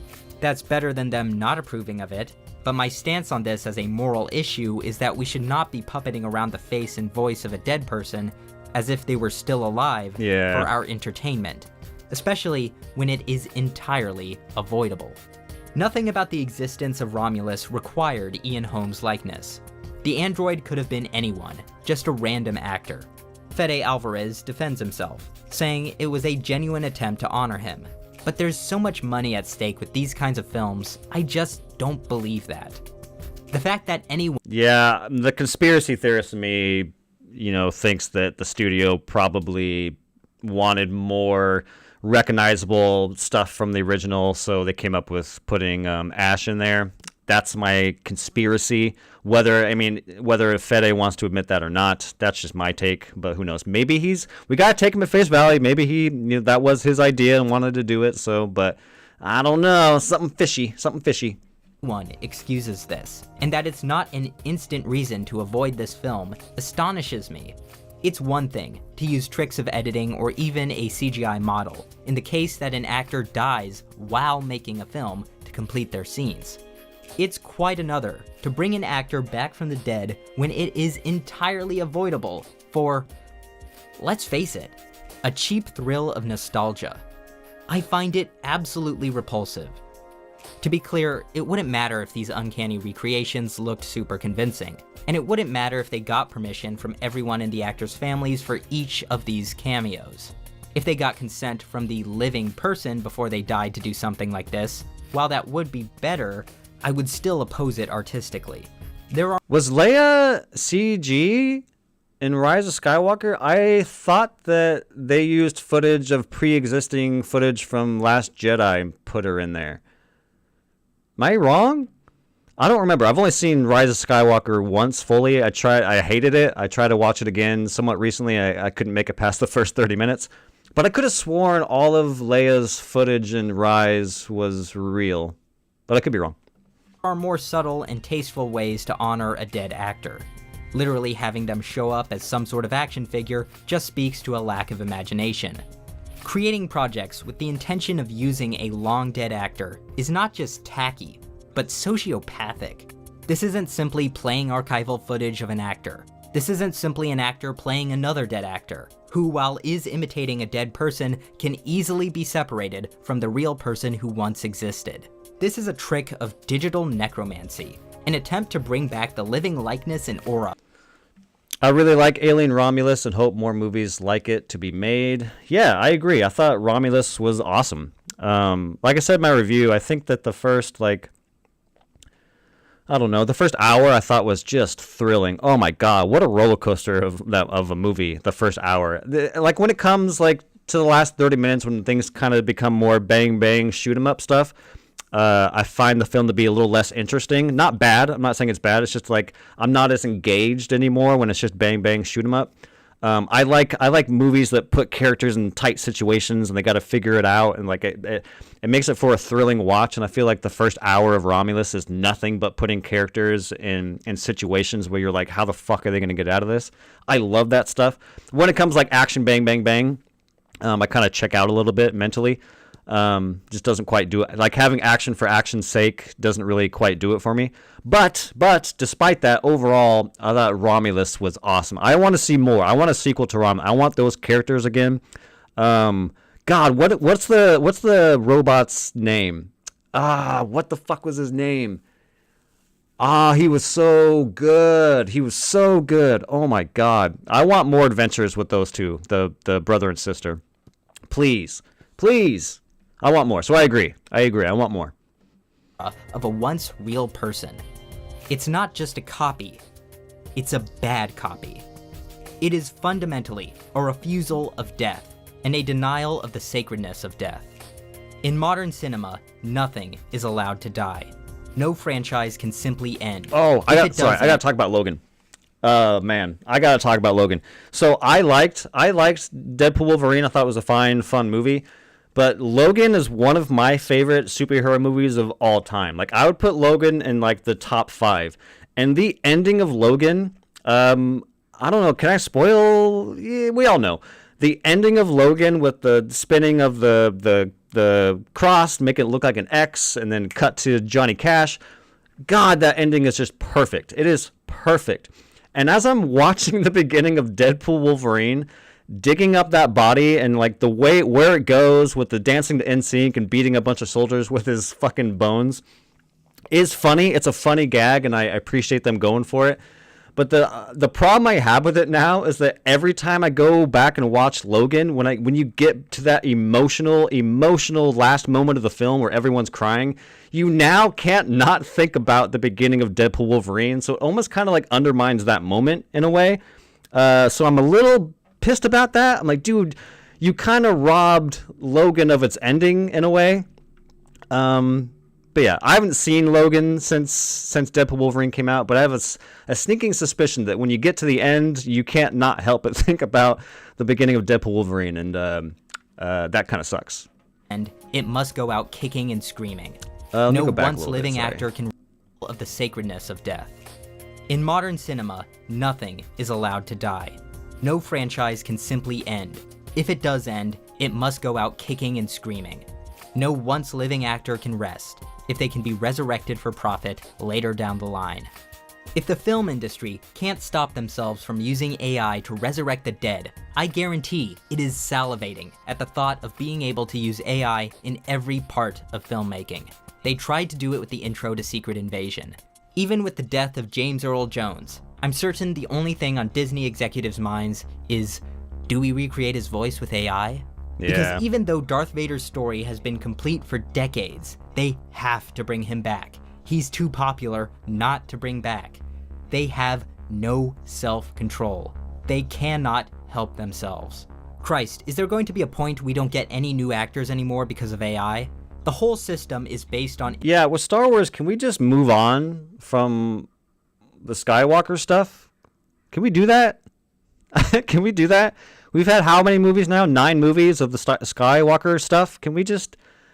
Can't they just do a new Star Wars movie with new characters with no fucking Vader, no Yoda, no Luke? Can we try that at least?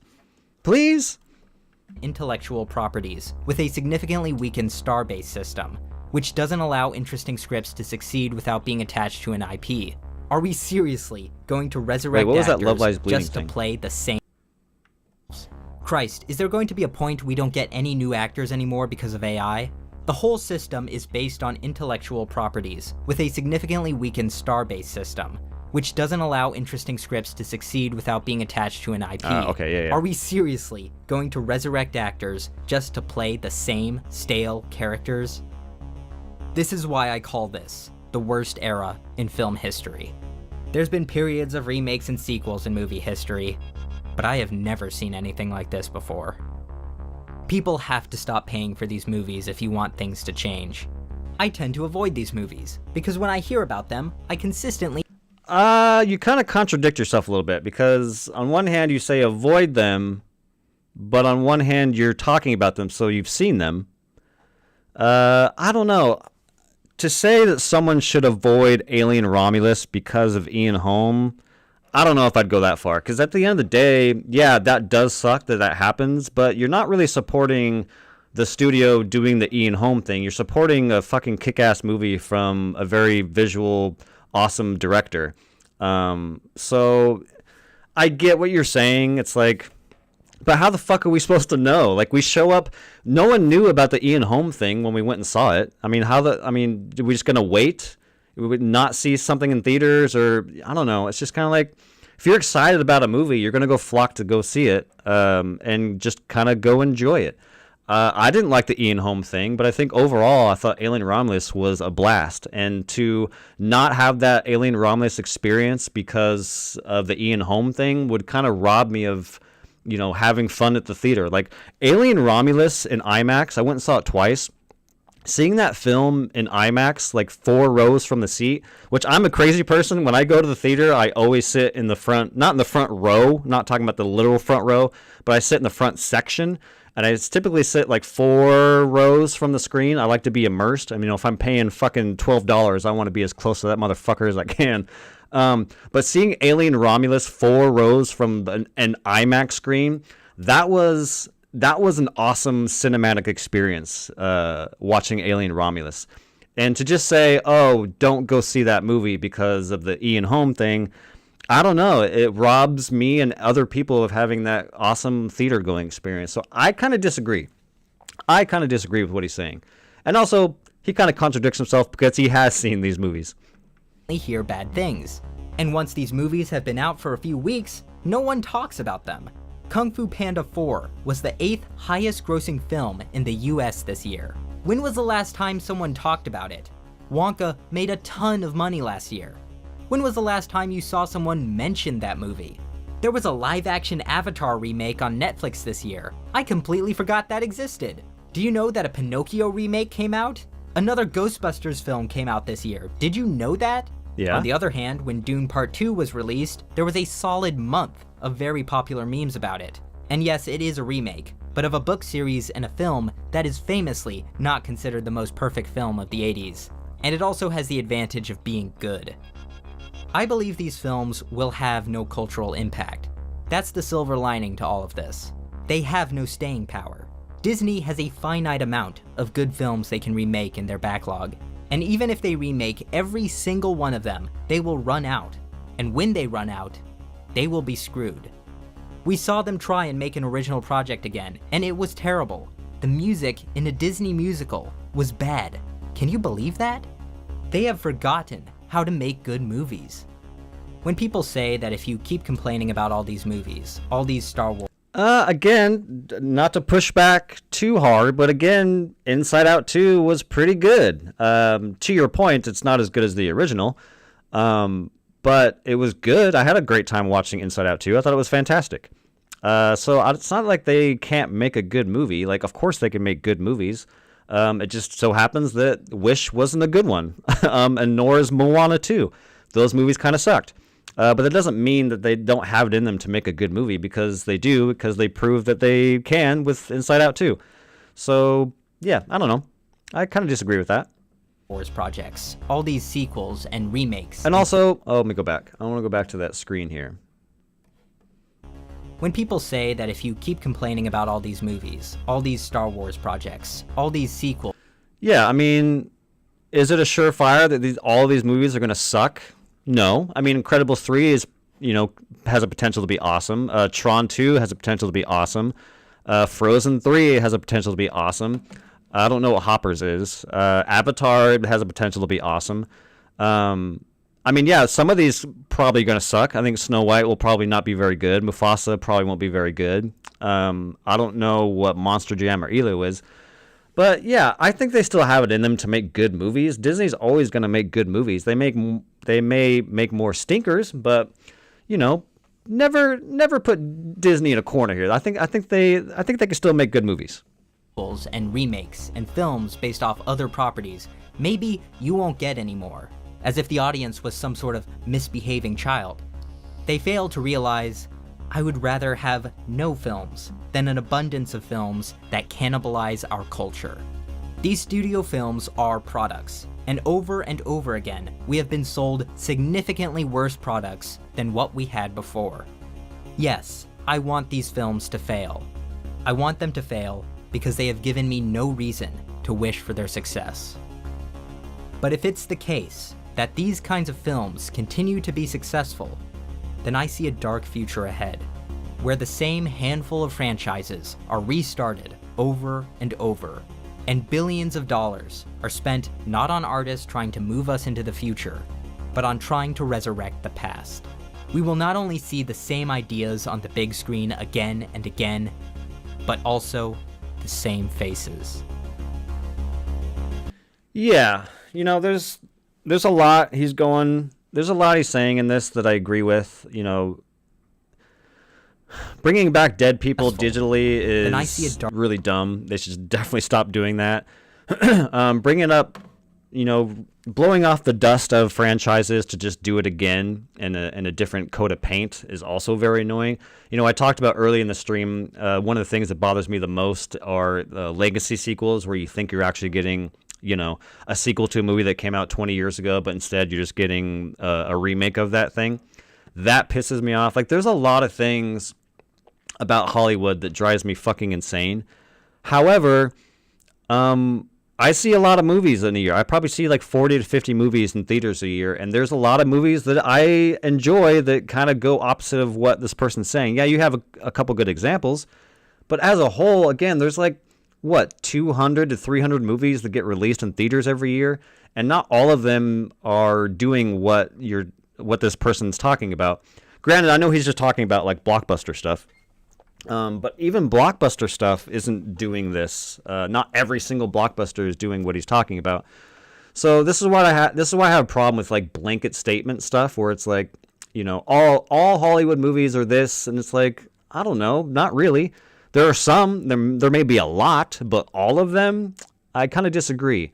And I also disagree at the end there of like, we should just ignore, some of these movies because they have these traits that are annoying. But that doesn't mean that it's a bad movie. Again, he keeps bringing up keeps using Alien Romulus as an example, but maybe he didn't like that movie. Maybe for him, seeing those things ruined the movie. But for some of us, it didn't. For some of us, Alien Romulus was awesome. He brought up Deadpool Wolverine as an example of just bringing up, cameos and things we recognize, but maybe that ruined it for him, but for a lot of people, they loved it. When I saw Deadpool Wolverine and Chris Evans came up as fucking Flame Guy, forget his fucking name, there was applause in the theater. When Blade showed up, there was applause in the theater. I think some of that stuff is kind of annoying personally, but it didn't ruin the movie for me. I still think Deadpool Wolverine is an entertaining, fun Marvel movie.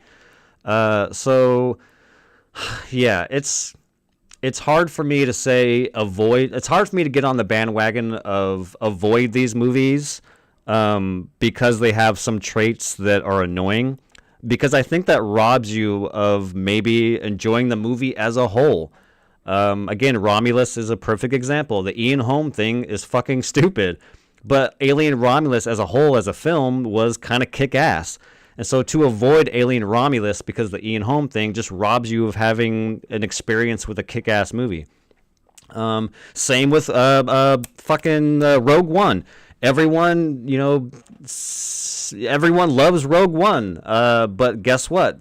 It does the same thing that Alien Romulus does. And so to say like, avoid Alien Romulus because it has the Ian Holm thing, but don't worry about the Rogue One. You can still watch that one and still have a good time. It kind of contradicts itself. In fact, he actually even used Rogue One as an example of a good Star Wars film. So why is it that we can... hold on. To enhance why is it he's saying avoid Romulus because of the Ian Holm thing, but when it comes to Rogue One, it's okay? Here, right here. and shows which are good and... He put these 5 at the top of the best Star Wars, and Rogue One literally does the same thing that Alien Romulus did. So, I don't know. It's very confusing. If you were to grant one wish to come true in the film industry, what would it be? It's probably going to be a personal opinion. Oof. There's something that I want. I don't know about like a trend that I want, but there is a property that I want, which is that, if you don't know, Turret, my favorite franchise of all time is Mission Impossible. Mission Impossible to me is like my Star Wars. It's my Lord of the Rings. It's my Harry Potter. I've loved Mission Impossible since I was a kid, and I'm a huge fan. I kind of want a Mission Impossible TV show again that doesn't have Ethan Hunt. Like, Ethan Hunt is a new character in Mission Impossible. The Mission Impossible movies are based on a TV show that came out in the 70s that had Mr. Phelps, who actually John Voight plays in the first Mission Impossible. But I would love a Mission Impossible series that had all the original cast members from, characters from the original TV show. So I can show up and watch Mission Impossible every week. Oh my God, that would be amazing. As long as it's good. But in terms of a trend, if I could have one wish trend-wise, as much as people love superhero stuff, I think that I would want. I don't think I want comic book movies to go away completely because I do think there's value in having them around, and I think some of them are fun. So I don't know if I want to wipe out comic book movies, but I want them to just fucking pump the brakes a little bit. Just pump the goddamn brakes. And I would like more opportunities, more Hollywood studios to take more chances on original movies, and just kind of scale back on some of the comic book stuff. Again, some of them I like. I'm not saying all comic book movies suck, but there's just so fucking many of them. Like, how many MCU movies have we had? It's got to be like past 30, which is wild. So, yeah, I would say if I had one wish, I would say, hey, scale back comic book movies and take more chances on new IP, new ideas, and see where that takes us. What about you? What would you want? But yeah, Mission Impossible show would be dope. But I don't even as I say a Mission Impossible show would be dope. The thing is that Paramount owns the Mission Impossible IP, and so like you would know that a Mission Impossible TV show would be on Paramount Plus, which no one subscribes to. Maybe like 5 people have Paramount Plus. So, and also that app is awful. I hate browsing that Paramount Plus app. It is so sluggish. Unlimited horror movies, yeah, that would be cool. Unlimited horror would be dope. But yeah. Man, what a good year for horror. We still got, oh dude, I'm so stoked for Nosferatu. Oh my god. I want it. I love Robert Eggers, man. I love Robert Eggers. I can't wait for Nosferatu. I've only seen the original once. I watched it when I was in film school, and I remember really liking it. So I'm curious to see. What I'm really nervous about, though, with Nosferatu, as good of a director as Robert Eggers is, my concern is that the Nosferatu story, the Dracula story, has been told so many times, and I've seen so many adaptations of it, that I fear that as good as the visuals will be, as good as the direction it will be, the story may not be as engaging as I want it to be, just because we've seen the story so many times. That is my worry, but we'll see. I watched most of horror movies in the list you suggested. I really liked them. Nice. Hell yeah. I opened your channel to look for old videos also, but I didn't find because your channel is kind of new. Yeah, I'm a newbie. I have less than 5,000 people. But yeah, it's been a lot of fun, man, doing this channel. Like I said, I want to do more of these live streams because, you know, when I sat down to do this, obviously I'm a cinephile. I love talking movies. I love reviewing them. I love tiering them. All that's good and fun, and I enjoy doing it. But one of the things that I aspire to, one of the things I want to do with this channel is to do more of this. I've always wanted to just be a live streamer that can talk to their audience and have conversations and get to know one another. Like, that's what this shit's about. It's not really about my opinions, although it's fun giving them. A lot of people hate them. A lot of people like them.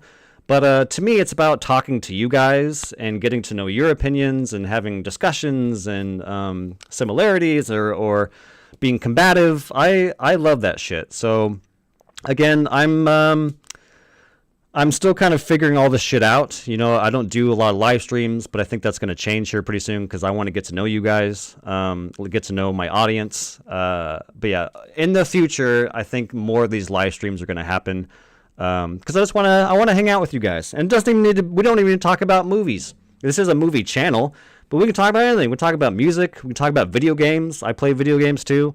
We could talk about the weather. Right now, it's currently raining here in Portland and a little windy. I do not want to go outside. We could talk about anything.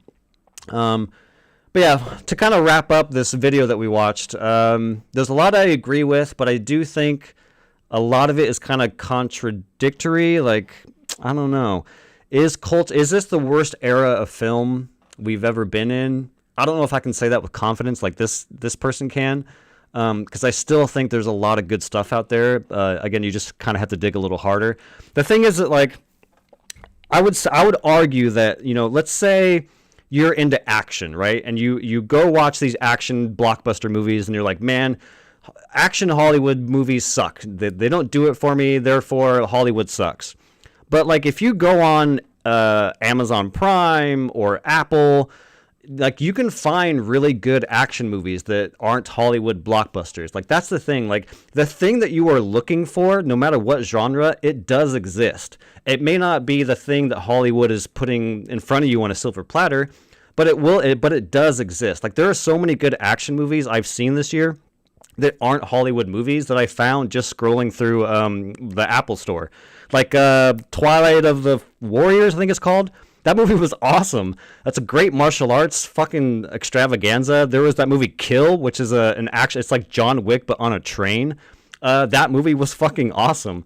So I understand that if you're someone who goes to the theaters, 5 times a year, and 3 of those movies don't do it for you, I can understand. I'm sympathetic to the point of view of like, oh, I saw 5 movies, 3 of them suck, therefore Hollywood is trash. But I would say watch more, be open to more genres, be open to dig a little deeper to find the thing that you're looking for, the thing that you want. Because I guarantee you, I promise you that those films exist. Again, they may not be the Hollywood films, but if you just dig a little bit harder, just an extra 5 minutes to scroll through some thumbnails, do a little bit of research, and I guarantee you, you will find the thing that you're looking for. So yeah, I don't know if I agree that, Hollywood is dead. I still think it's got, again, this is coming off of last year. I mean, last year there were so many good movies. It just sucks because right now, this year, not so much. This has kind of been a rough year for films. Again, there's still some good movies this year, but compared to last year, my God, dude, last year between June and July was fucking insane. June and July of last year was fucking bananas.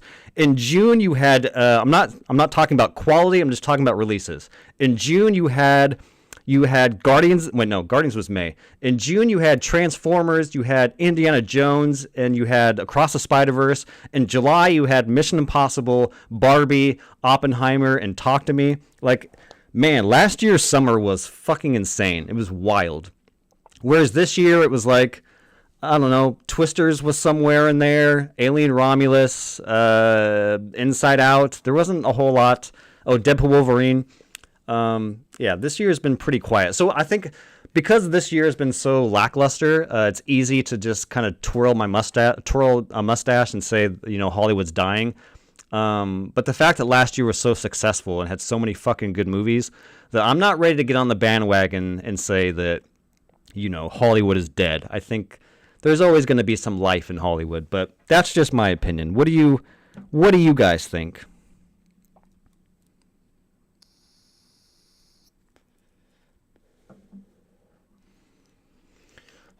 Man, I want to see what else this guy... It doesn't seem like he does a lot of movie stuff. It seems like he's kind of interested in AI.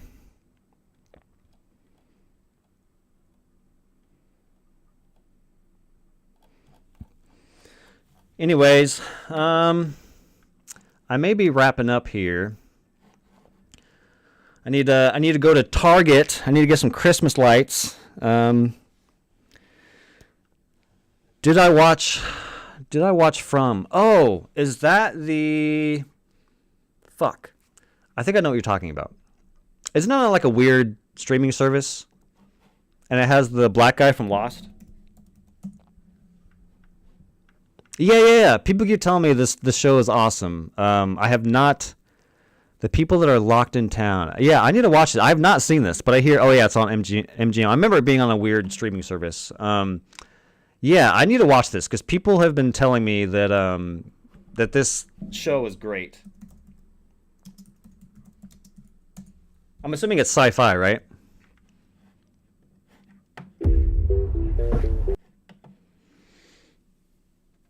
Oh, Epix. I thought it was MGM. No, maybe not.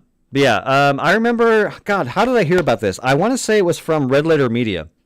I think there was an episode of Red Letter Media a while back where they were talking about how good the show was. Oh, it's horror. Ooh. Okay. It seems very Stephen King-y. Small town, group of characters. Yeah, I'll check this out.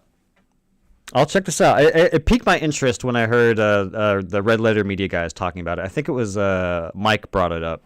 Mike said I think it was during when the first season aired. I remember him singing the show's praises. How many seasons? We're on 3? 3 seasons? All right. How many episodes a season? Okay, it's 10. If it was like 20 a season, I was like, I don't know if I can take that on. But 10 I can do. I need to start watching Silo. Silo on Apple is a very good show. And we got Severance coming up next month, if I remember right. I think it's January. So, man, that sci-fi is coming at us. But yeah, I don't know when I'll get to From. I do want to. Thank you for bringing that up. I do remember I wanted to watch this. But man, my fucking backlog. Like, I need to finish Arcane. I still have the last 3 episodes of Arcane to finish. I need to finish The Penguin. Yeah, I started watching Say Nothing on Hulu, which is very good. But I need to continue watching that. So many things, so little time. But yeah. I will put it on my radar, Turret. I will put it on my radar. But yeah, a lot of things I'm going to catch up on. I'm excited that it's horror. You don't get a lot of horror TV shows these days. I know Evil is very popular. That's another show that I watched. I think I watched up until like halfway through season 2. Evil was really good, but I kind of just fell off of it. It's one of those things where it's like I fell off and then I just never went back. And it sucks because like when you get that far into a show, like a season 2, season 3, like you can't just jump back into it. You're gonna be like, what the fuck is happening again? So it's kind of a bummer that I fell off of Evil, but I remember liking it. Sometimes you just gotta live with the fact that you're never coming back. You know? Sometimes you just gotta be okay with like, hey, I experienced what I experienced. I'm not going back. Sometimes you just gotta move on. And that's kind of how I feel about Evil, as much as I liked it. Damn, 96%. How is...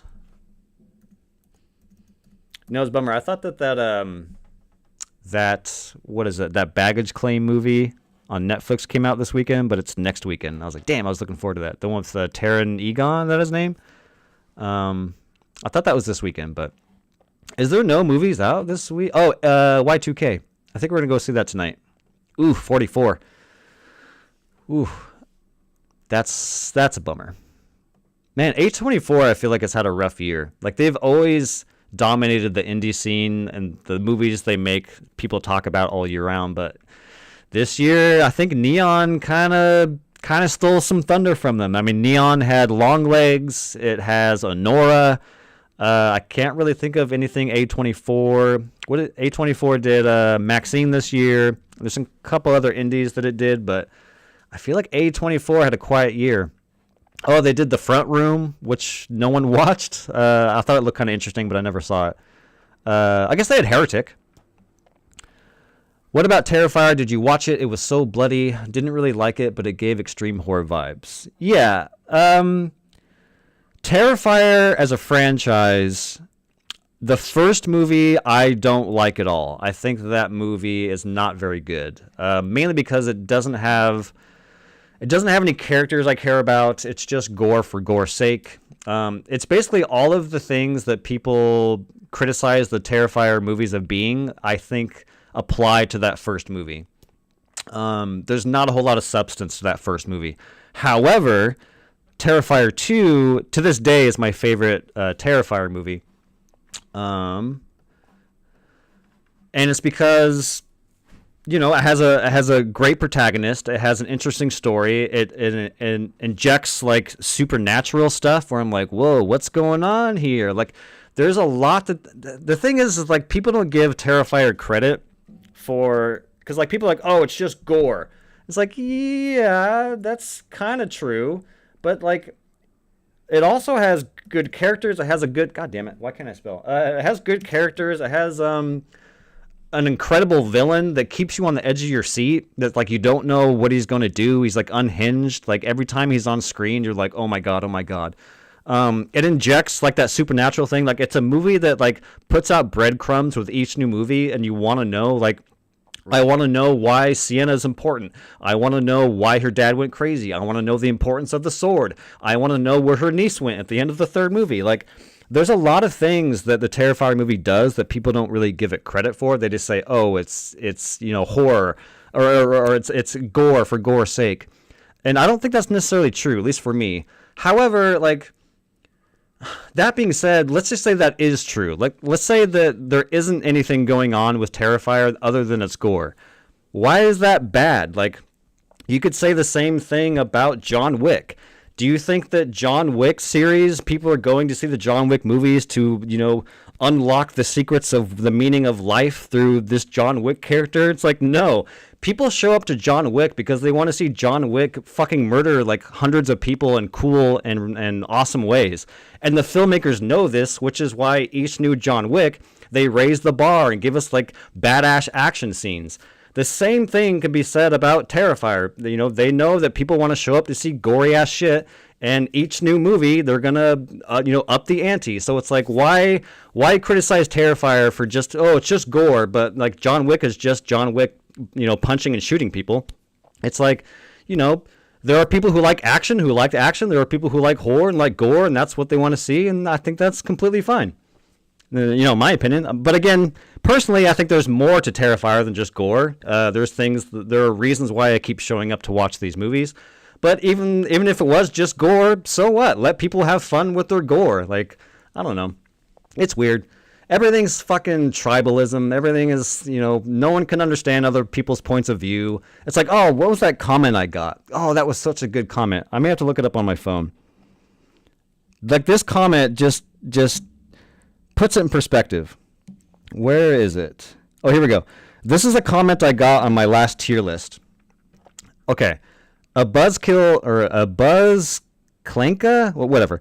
He says, bro, you really put that stupid clown above Longlegs, Aliens, Smile 2, Heretic? You have no right to have an opinion. Like, what?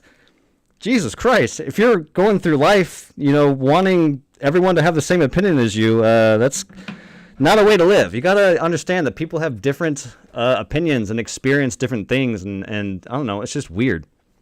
It's weird to say that I shouldn't have an opinion because I like something and you didn't. I don't know. It's all weird shit. What about Pan's Labyrinth? Did you watch it? I've seen Pan's Labyrinth, I want to say once when it came out. I don't remember too much of it other than it was beautiful. That's all. I need to go back and watch that.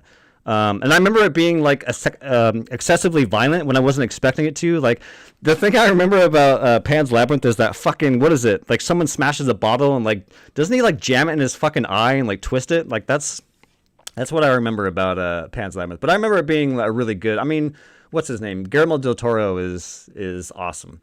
Although I've kind of been off the wagon on his movies. I didn't see Nightmare Alley. And I think he did some. Oh, Pinocchio. I haven't seen Pinocchio or Nightmare Alley, but I've seen the rest of his films. He's the shit, man.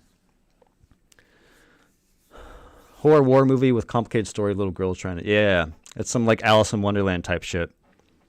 I need to go back and watch that. I bought it a while ago. It's on my digital library.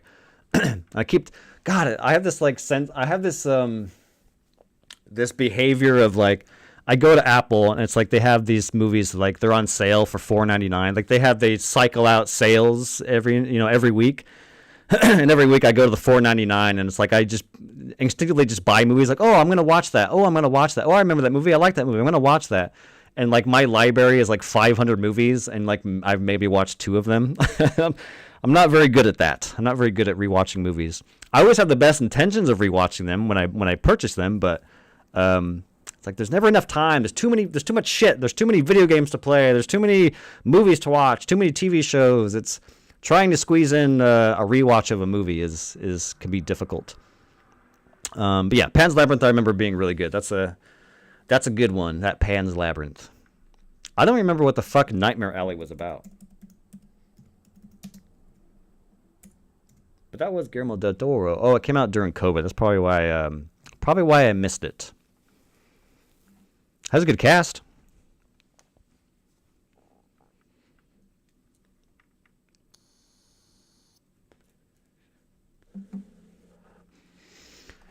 But yeah, I think tonight's gonna be Y2K. Or maybe we'll see The Order. I'm not sure yet. The Order looks really good too. There you are.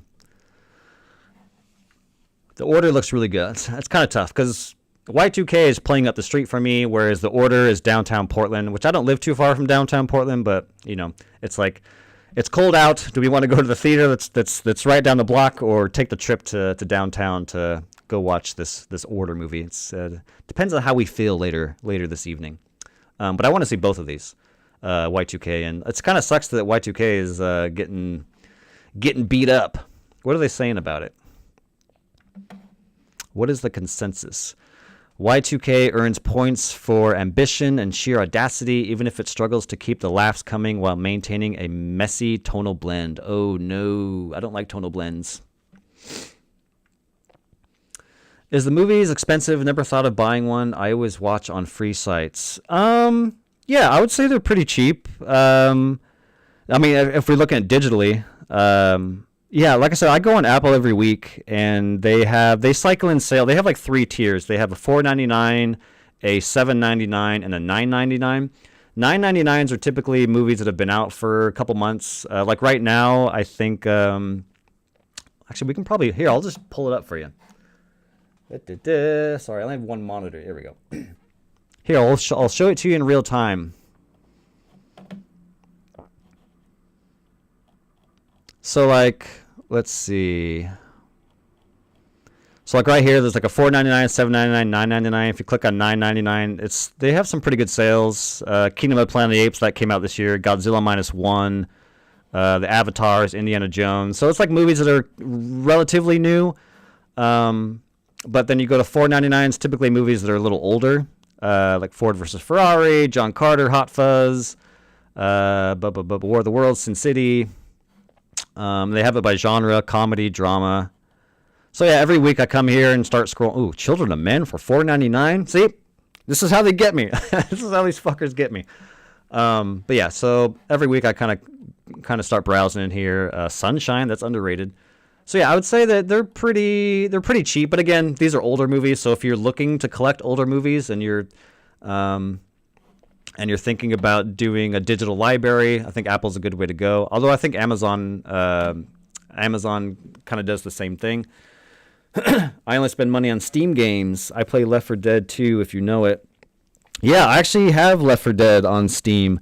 And I hate to break your heart, Turret. I'm going to break your heart. I am not a PC gamer. I'm a console guy. I have a PS5, Xbox, Switch. So I 99.9% I play on console, but I have kind of messed around with Steam. And I do have Left 4 Dead. I played a little bit of it, and I think one of the first things I bought on Steam when I got my computer was Left 4 Dead and Half-Life 2. But yeah, I know. I grew up as a console guy. We weren't really a PC family, so console has just been, in my blood. But yeah, games. I've had a weird relationship with games this year. Like typically, I buy the main ones that come out for console, like the big ones, and I typically play them and beat them and have a good time or don't have a good time. But this year, I bought a handful of the big ones like Final Fantasy Rebirth, Stellar Blade, Space Marine 2, Astrobot, Dragon's Dogma 2. I played all of those, and I didn't beat a single one of them. So I've had a weird year for video games, which is like unheard of. Like last year, I bought Alan Wake 2. I beat that, loved it. It was my game of the year. Spider-Man 2, played it, beat it. I think most games that I purchase, I ended up beating. But for whatever reason, this year just hasn't been doing it for me. Oh, Call of Duty. I bought Call of Duty as well. I didn't even beat the fucking campaign. That's how rough of a year I'm having. That I can't even sit down and play the fucking campaign to a Call of Duty game. So I don't know what's going on with me. I don't know what's going on. It's very weird and unlike me. Although part of it has to do with I mainly play on PS5. And my PS5 keeps overheating, so it's like I can only play like 30 minutes at a time before my PlayStation crashes, which is so fucking irritating. It's like I've taken the panels off, I've cleaned it, but no matter what, after 30, 40 minutes of playtime, it just crashes. Most games I play are Red Alert 2, Counter-Strike, Left 4 Dead 2. I have not played Red Alert or Counter-Strike. Played Left 4 Dead. Do you play Siege? I remember playing Siege. That game's awesome. I haven't played it in a couple years, but that Rainbow Six Siege, man. I remember the first time playing Siege, how fucking nerve-wracking that was. Like, your first couple games of Siege is so, like, you're just sweating. Because you know, like, you're in a room, you know they're coming in, you don't know where they're coming from. Like, that concept is so nerve-wracking. Obviously, you kind of get used to it the more you play it, but I remember those first couple rounds, I was sweating it. Had some sweaty palms. But yeah, Siege is cool. But yeah, I haven't played Red Alert 2 or Counter-Strike. Don't have console. My PC is potato. Can't run heavy games. That's why I stick with light stuff. Hey, there's nothing wrong with light stuff. I mean, some of the classic. I mean, some of those are pretty. Yeah, all three of those, I'm assuming, are old. When did Red Alert 2 come out? That's got to be like a 90s game? I don't know anything about PC, so sorry. Red Alert. Is this Command and Conquer? Is this the same thing? I'm assuming this word. Yeah, so 2000 is 24 years. Yeah, there's nothing wrong with the oldies. Nothing wrong with the oldies. Yeah, same. Okay. Yeah, I mean, Roller Coaster Tycoon just came out with the Switch, and I was like, dude, I got to get Roller Coaster Tycoon for the Switch. Yeah, older games are the shit. I have a I'm sorry, back to consoles. I have a PlayStation 2 in my bedroom. I don't play as often as I would like, but yeah, man, those older games. I was playing Tony Hawk 3 not too long ago. I was playing SSX Tricky. Yeah, some of the older games, man, they're bangers. Still hold up to this day. I really want to get a GameCube, man. There's so many GameCube games. I want to play Wind Waker again. I want to play Smash Brothers again. I think the first, sticking on PC, the first PC big game I ever played. Ooh, actually, it was either Doom 3 or it was Warcraft 3. Which one came out first?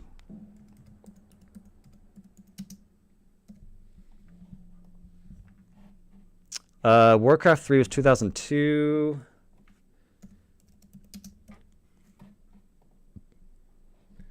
Doom 3 was... Okay, so World of Warcraft 3 was the first like big piece or a big PC game that I played, and then yeah, Doom 3. Man, Doom. I remember when was this? 2004. I was a senior in high school.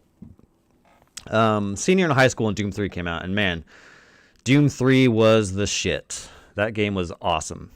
I don't think I ever beat it on PC, but I remember loading that thing up and turning off the lights and getting immersed.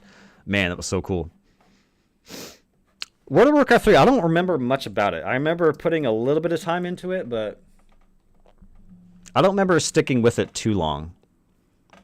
But I remember having the big box on my fucking computer desk. Did you ever watch a horror movie and really scared you, like made you look around or something like that? It's funny. The first thing that came to mind when you said that was I remember going to see 30 Days of Night. I don't know if you've seen that. It's a Josh Hartnett vampire movie. And I remember seeing that with my mom. And specifically, there was a trailer for the movie The Strangers. And I remember in that trailer, there's a shot, the famous shot of Liz Tyler standing in like the right side of frame or middle of frame. And then like that hooded guy kind of comes out of the corner and just stands there. I remember coming home from seeing 30 Days a Night, and I was staying at my dad's house. My dad was out of town, and I had the whole house to myself.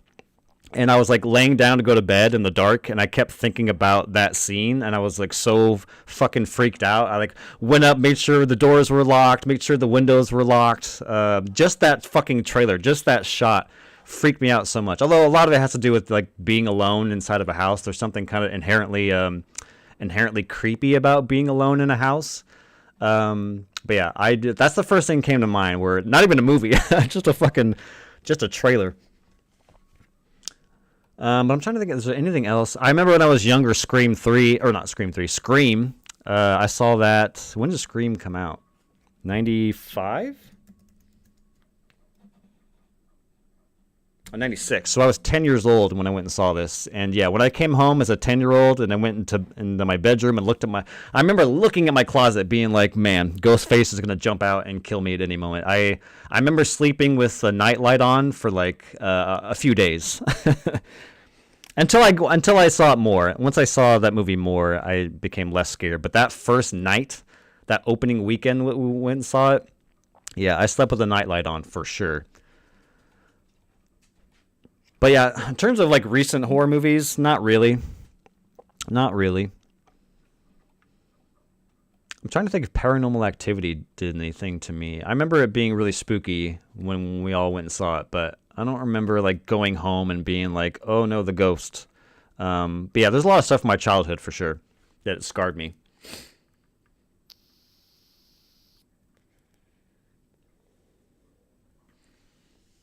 But it's typically when I'm alone. Like if I watch, the thing about horror films is that, you know, I wonder if when people are like, oh, that wasn't scary. I wonder if like, are some of you watching a horror movie at fucking in July at 2:00 in the afternoon and then, you know, experiencing it that way, and then being like, oh, the movie wasn't scary. It's like, I think the ultimate way to enjoy a horror film is to be alone and to be in the dark and to have the volume up. Like that's the ultimate way to enjoy, to see whether or not something really fucking scares you.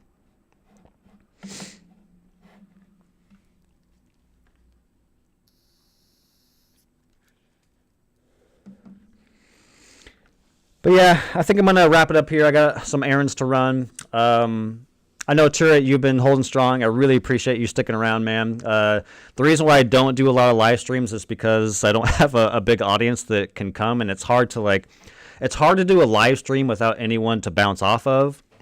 Otherwise, I'm just kind of talking to myself, and I kind of run out of shit to say. So I cannot tell you how much I appreciate you sticking around and having a chat with me. I love that. Thank you so much. I want to start trying, probably going to do a lot more of these. I don't know if I'm going to do the week or the weekend. The week is a little harder because I'm just fucking exhausted when I get home from work. The weekend's a little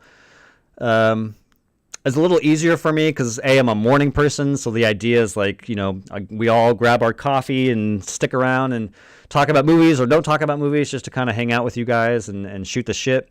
So yeah, I don't know if it's going to be weekends or weekdays. I may put up a poll and see if anyone votes whether or not they want weekends or weekdays, or whether they want mornings or nights. I could also see a future where I do live streams at night instead of the morning, but I kind of like the coffee time. I like the waking up and getting the morning crowd and getting you guys, and when you wake up and when I wake up and we all get our coffee and shoot the shit. I like that idea. It's a little romanticized versus like doing it at night, but we'll see. I'm going to be trying new things, but again, thank you from the bottom of my heart to it for sticking around and bouncing back and forth with me, having a conversation. It's good to get to know you, good to know that you love horror, and I'm glad we have some of the same taste, and hope you have a good weekend, and I will see you on... Wait, how do I... Oh, God.